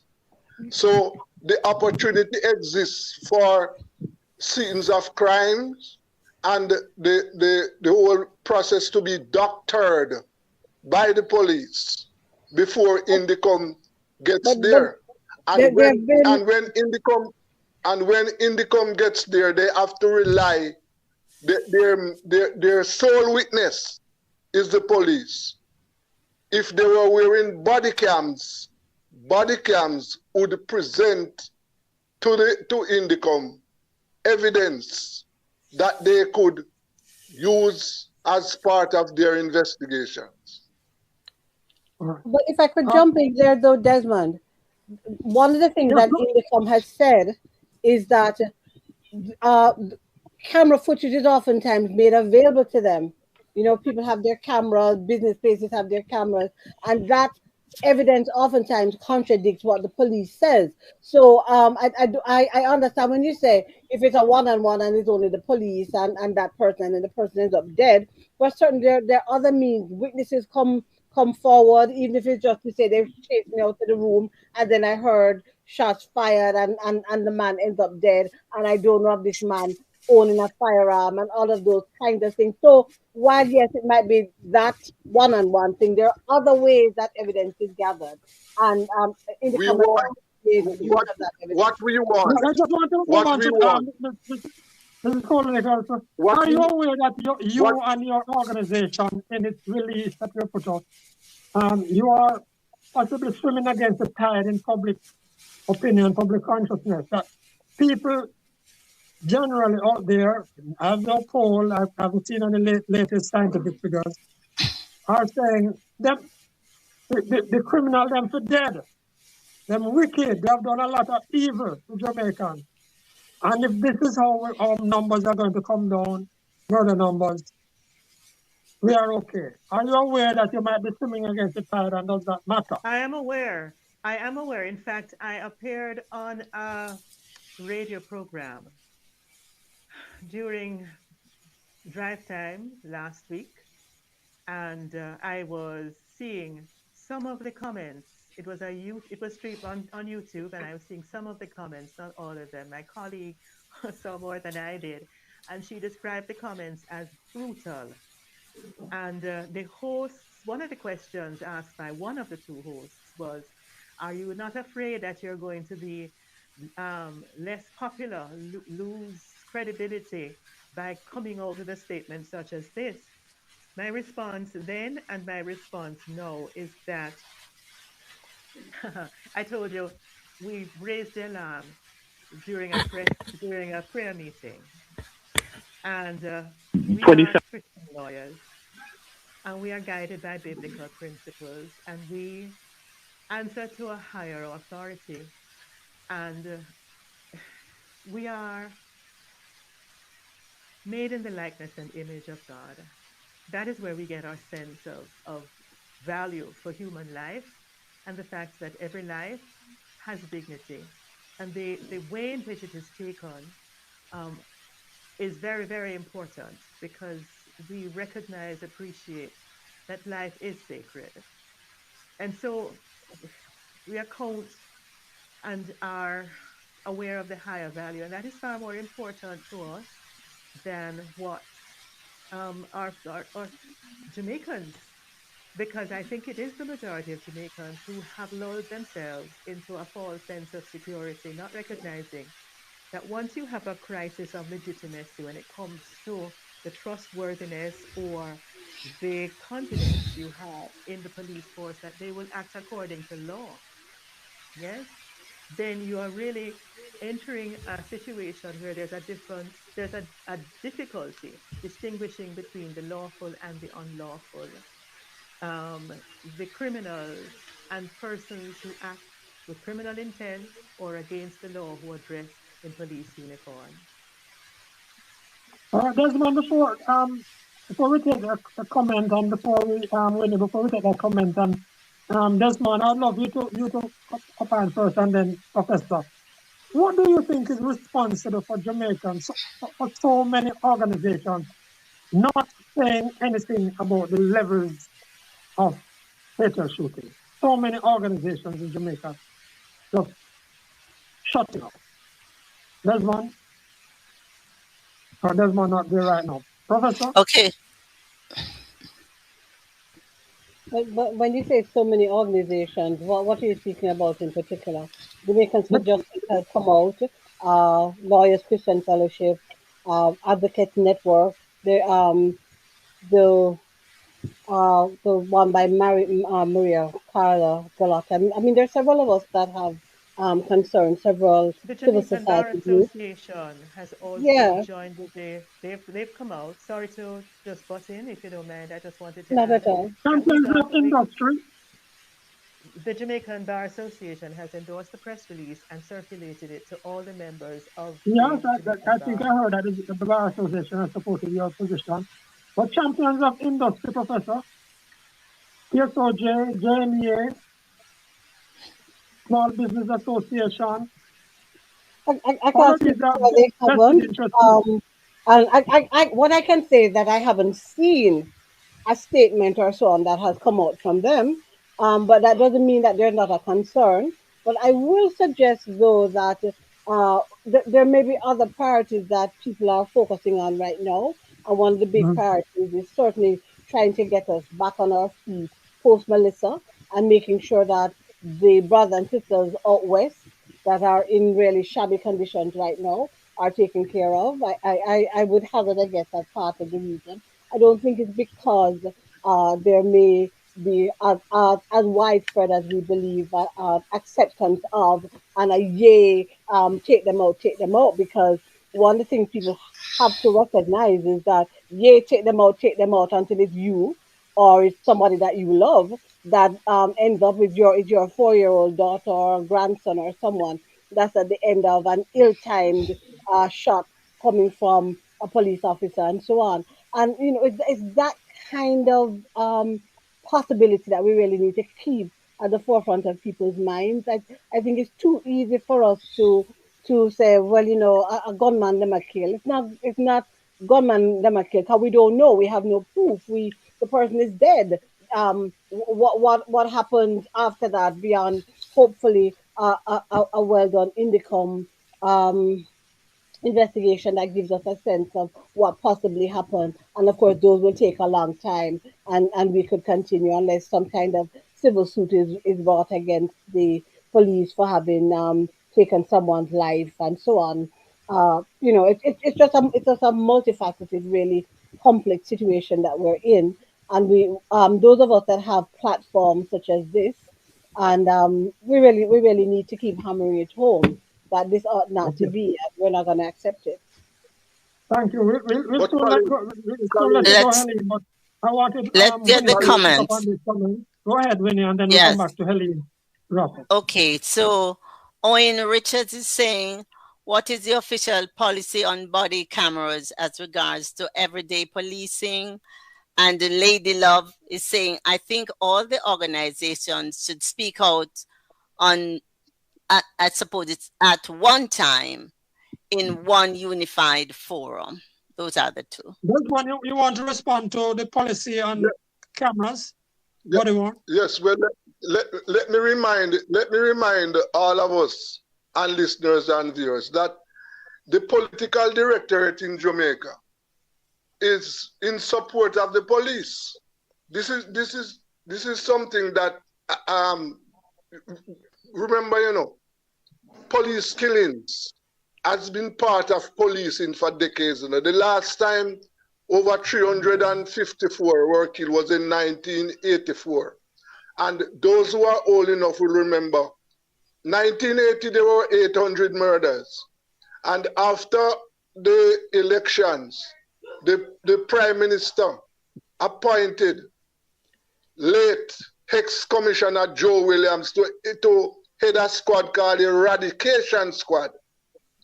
And that squad was responsible for numbers of murders, police killings, right? So when it comes on about the policy of the Jamaican government, the political directorate, is in support of the police. Try and remember that. Okay. All right. So before we lose this Coley, Could I take a stab Nicholson, at that, I was going Franklin? to ask you, so what do you say is the way forward now? Because, sorry? She wants to respond, Franklin. Yeah, She I wants to wanted take a respond to stab at that. Desmond. Yes. I think that I think a lot of people in Jamaica are afraid to speak because this is a controversial issue. It's not as straightforward a matter. We are living in a country in which the history is one where the political directorate at one point, longer time than now, there were questions about their own involvement in law enforcement, criminality, and so on. We have a checkered history. I don't want to go down history. into the history of it. But it's a controversial issue. It is a politically divisive issue, and there are persons who are afraid that once they speak, they're going to be perceived as being in support of criminality or opposed to the ruling party, the government in power. It would be the same if the government, I think, if the government was being run by the other party, that if you speak when it is, say, for example, a PNP government, it is going to be perceived that you're opposed to the PNP. I've been speaking since this press release came out, and some of the comments I have seen in almost instantly when the release was issued was that I'm PNP, that I'm, you know, I don't have any sense, or she dead. And there is a culture of intimidation, and it, I think, is in the force.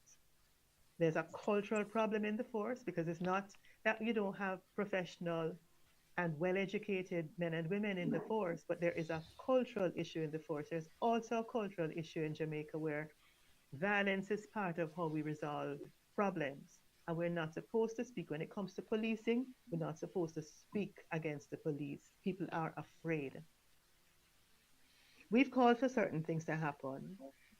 We're supporting Indicom. We're asking for the police high commands, the commissioner and the minister and the prime minister to answer the questions that Indicom has been asking about the processing of scenes of crime, the two-tiered system which it says exists, the need for the body cameras. It's not okay that a police officer at a fatal shooting scene last week said, well, I didn't have a clip, so I couldn't wear the camera.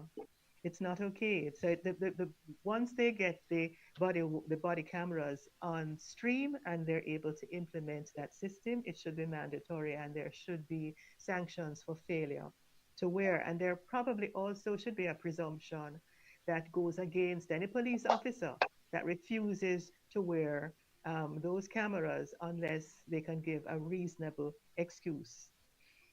We want prompt, independent, and transparent investigations. Indicom is there, but it is handicapped and it is stretched. And if your resources are stretched by the sheer number of scenes that you have to process, and you're not resourced to deal with those situations, then it must affect promptitude. It must affect, how they do their work. There are lots of questions about accountability, about retraining, and about effective oversight. And all of these questions arise because of the sheer numbers. Back in, I think it was 2019, the number of police shootings that year was 86. And it has climbed, and it has been exponentially increased in the first few years of 2026. This is an alarming situation, and we need to do something about it. We need to ask. We're not in favor of we don't mind murders going down, but we also want police shootings that result in deaths to also go down. If I may, Franklin, before this is over, my challenge with all of this is that the murder rate, the numbers are not disaggregated. I don't know the persons killed. What about those? Put them in categories. I want to go behind the numbers, not just the totals like that. I am uncomfortable with just the number, just the numbers like that. I want the numbers disaggregated. I will be in a better position to analyze.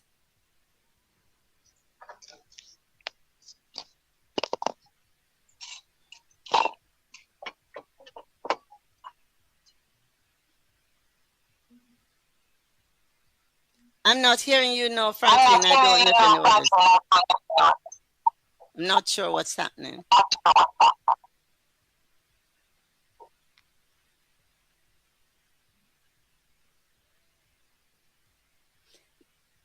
Not hearing you, Franklin. Is anyone else hearing Franklin?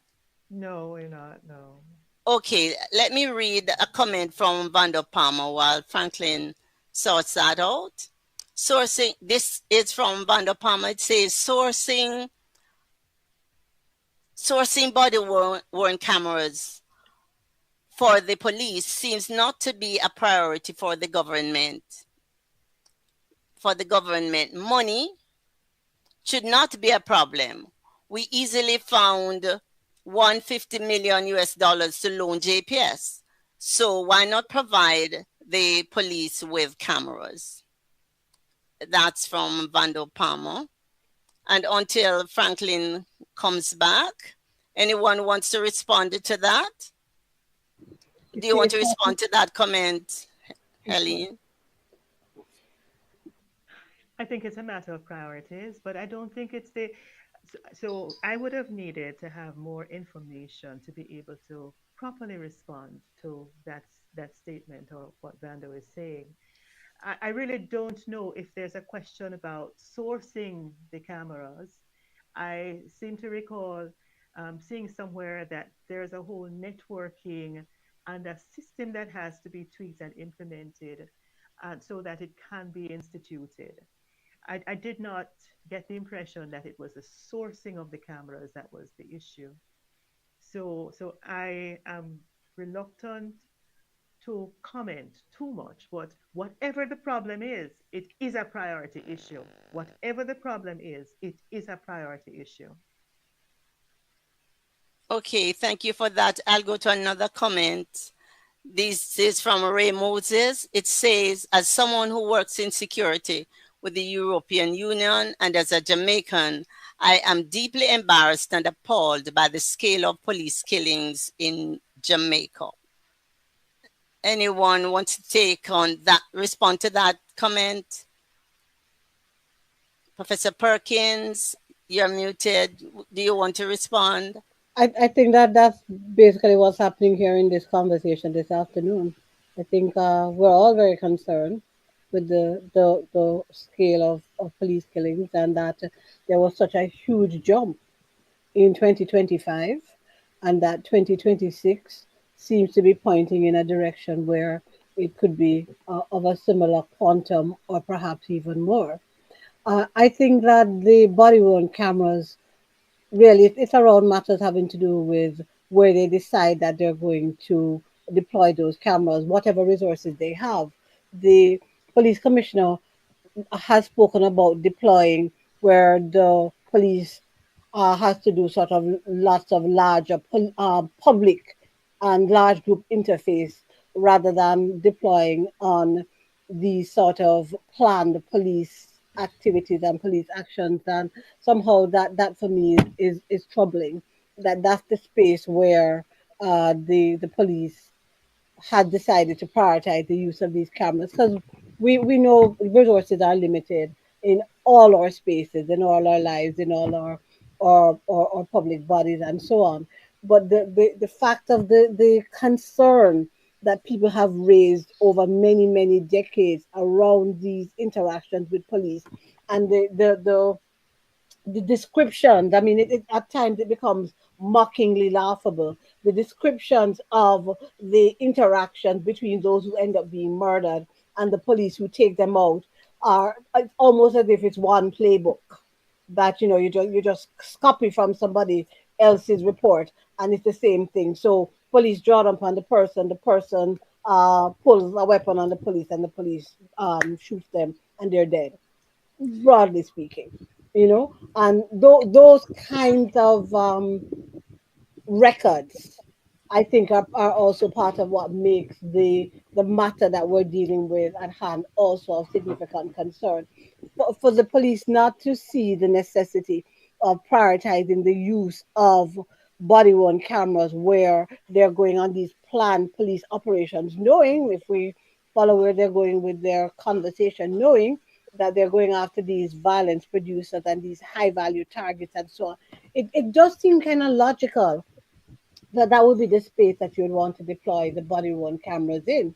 And so for that not to be the case continues to beg all kinds of questions and continues to impact the trust that Jamaicans have in the security forces and how they go about taking care of the duties.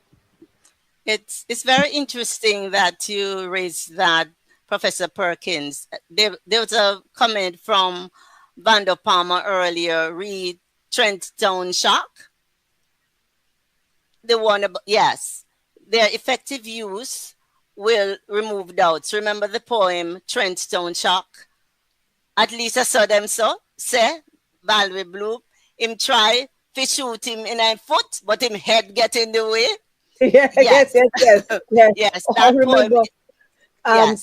Kai Miller's very satirical piece about what happens in with criminals escaping in nearby bushes. It becomes Yes. so such a standard vocabulary and a standard way of describing the interaction that we can't but be sort of ironic and satirical in treating with it and putting it forward, you know? Yes. Is Franklin back? Are you back, Franklin? Let's see. Yes, Franklin is waving his hand. Are you still on your phone? Can you we are not hearing we are not hearing you. This is okay. So is it that you have to leave, Mrs. Nicholson? Is it that you have to leave? I can Yeah, stay so with you, please. and I wanted to Okay. introduce something else into the conversation. I Sure. find the comments that your listeners and viewers are making very instructive, because on a different platform with different hosts, the comments were consistent with views expressed by the hosts. And the hosts basically was saying, well, we're just not used to having the murder figures go down so much, and we're in a state of disbelief. And they quoted a particular professor at the university who said, well, when you have higher intelligence in other places, in other countries, you should expect to have higher numbers of police killings. And so they framed the discussion in a way that caused a knock on effect. And the listeners were almost diametrically opposed in their comments to the comments being made by your own listeners. It makes me think that how persons who use the media, who have control over media and influence over the public discussions, that they should be very, very careful and perhaps introspect a little bit about what we're really talking about, because we cannot afford, in the middle of all of this crime and violence, which causes so many persons to fear being victimized. Police police stations are shut up. Ministers of government are victims of robbery and burglary. All kinds of things happen to all kinds of people everywhere throughout the length and breadth of Jamaica. I believe we're generally, all of us, very concerned about the high rates of crime, murder, violent crimes. But at the same time, we can't afford to have our constabulary force become compromised to the extent that there is no trust, because the constabulary force will only exist as the constabulary force, an institution of the state, if it maintains its legitimacy. So this conversation really is about, how do you establish, maintain legitimacy and integrity of the organization? And it's not just the constabulary force. This concern and the principles would apply to all our institutions of government and governance, that we must safeguard and guard jealously the rules that would ensure that our policemen and women operate in accordance with law and are not given tacitly or otherwise permission to act contrary to the law and to the rules, because then, as I said before, there'll be very little to distinguish between the legal and the illegal users of firearms. Thank you very much. Professor Perkins, your final words? I want to say ditto to Helene's points. I think that we have to work very hard to rebuild trust that has been broken. I think we have to also work very hard to changed the culture and the mindset of too many of us Jamaicans that it's okay when violence happens out there and it's not impacting us, not impacting our loved ones, and that the lives of those who are perceived or alleged to be criminals is less valuable than our lives, who those of us who claim to be not criminal, you know. So I think there are multiple spaces within which we need to contemplate and to act. I take Helene's point around matters having to do with fear. Um, in other spaces, you know, we don't agree on just about everything, but certainly in other spaces, similarly, the conversation oftentimes is around attack, and the comments are just atrocious. So in a way, it is nice to be in a space where you can have a conversation. You're not 100% on the same page, but people can engage and want to improve, and that things can be done differently and better, you know, and that you don't have to be attacking and be disrespectful just because there's no agreement. So Thank you. calling for Thank that. you. Thank you so much. We're seekers of truth. Although we're frank, we're speakers of truth, seekers of truth. And But at what do you this time, say to? thank you very much. At this point, I really want us to be able to have that digital treat that it was prepared by AI. So I want us to be able to get that. So what I will say is that if you don't like it, blame Winnie. If you love it, congratulate Franklin and Joshua. Joshua, please take it away.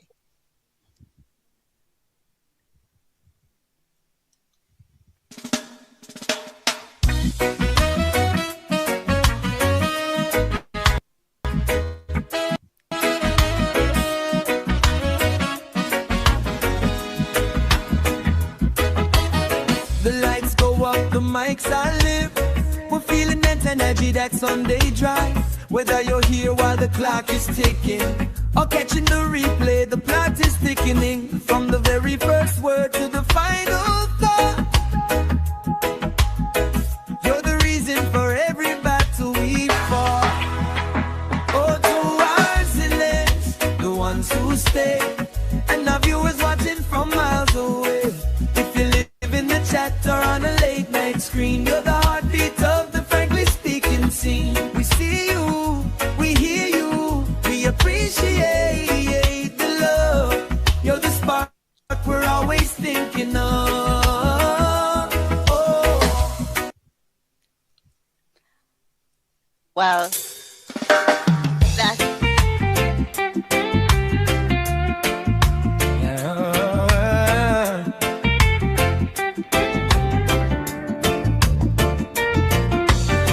The lights go up, the mics are live. We're feeling that energy, that Sunday drive. Whether you're here while the clock is ticking or catching the replay, the plot is thickening. From the very first word to the final thought.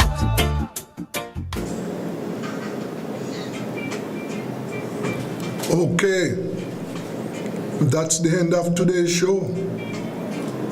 Thanks to all my listeners and viewers. Thanks to my technical operator, Kevin. And remember, we are appealing to road users. The year starts very, very bloody on the roads. Yes. Drivers, riders, pedestrians, be careful. Stop the speeding. Right? All the major accidents on the road. Speeding is one of the major causes. Slow down, please. And remember to keep safe. Until Wednesday, this is Rebel Radio, and I am Desmond Richards.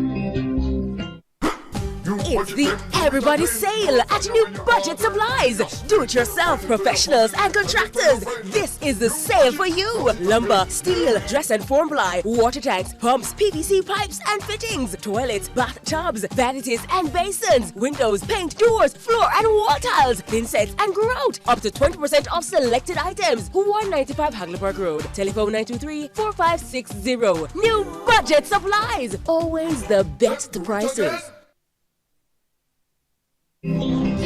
Tools, hardware, and supplies is turning up the heat this summer with your super saving summer sale. Prices are slashed on everything you need to fix up your home. Beautiful tiles, sleek doors, top quality windows, modern sanitary ware, exclusive flooring, and more. At Tools, hardware, and supplies, we have you covered for the summer. So come visit us at 279 Spanish Town Road, 4 South Camp Road, 8 Red Hills Road, or online at toolsja.com. Tools! The Lion King of Hardware.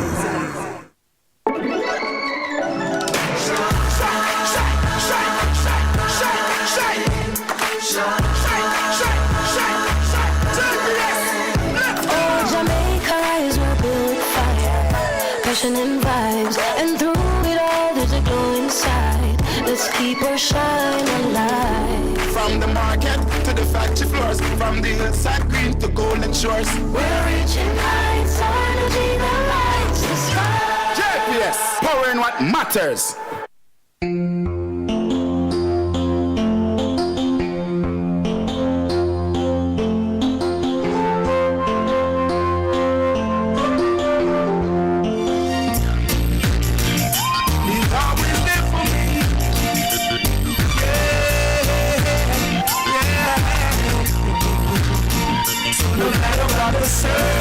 Circumstances, no, God is always there for me. Yeah. Through the sunshine or through the rain, through the breakthrough or through the pain, God is always there for me. So I met this old man. He was so poor, didn't hold a bed. So we slept on the floor. He's always smiling, never heard him complain. He said I prove it got again and again. So no matter what the circumstances may be,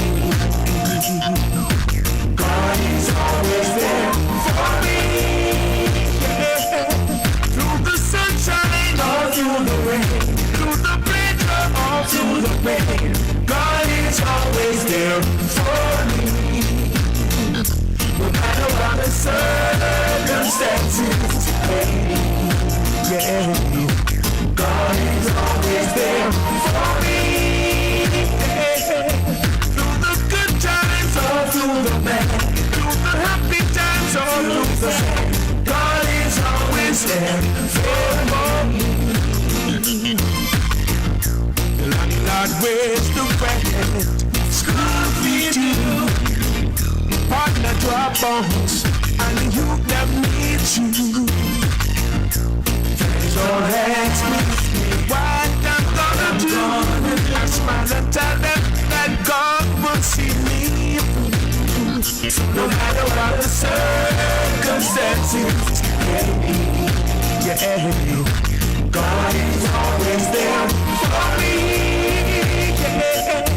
Through the sunshine or through the rain, through the pleasure or through the pain, God is always there for me. So no matter what the circumstances may be, God is always there for me. Yeah. Through the good times or through the bad, through the happy times or through the sad, God is always there.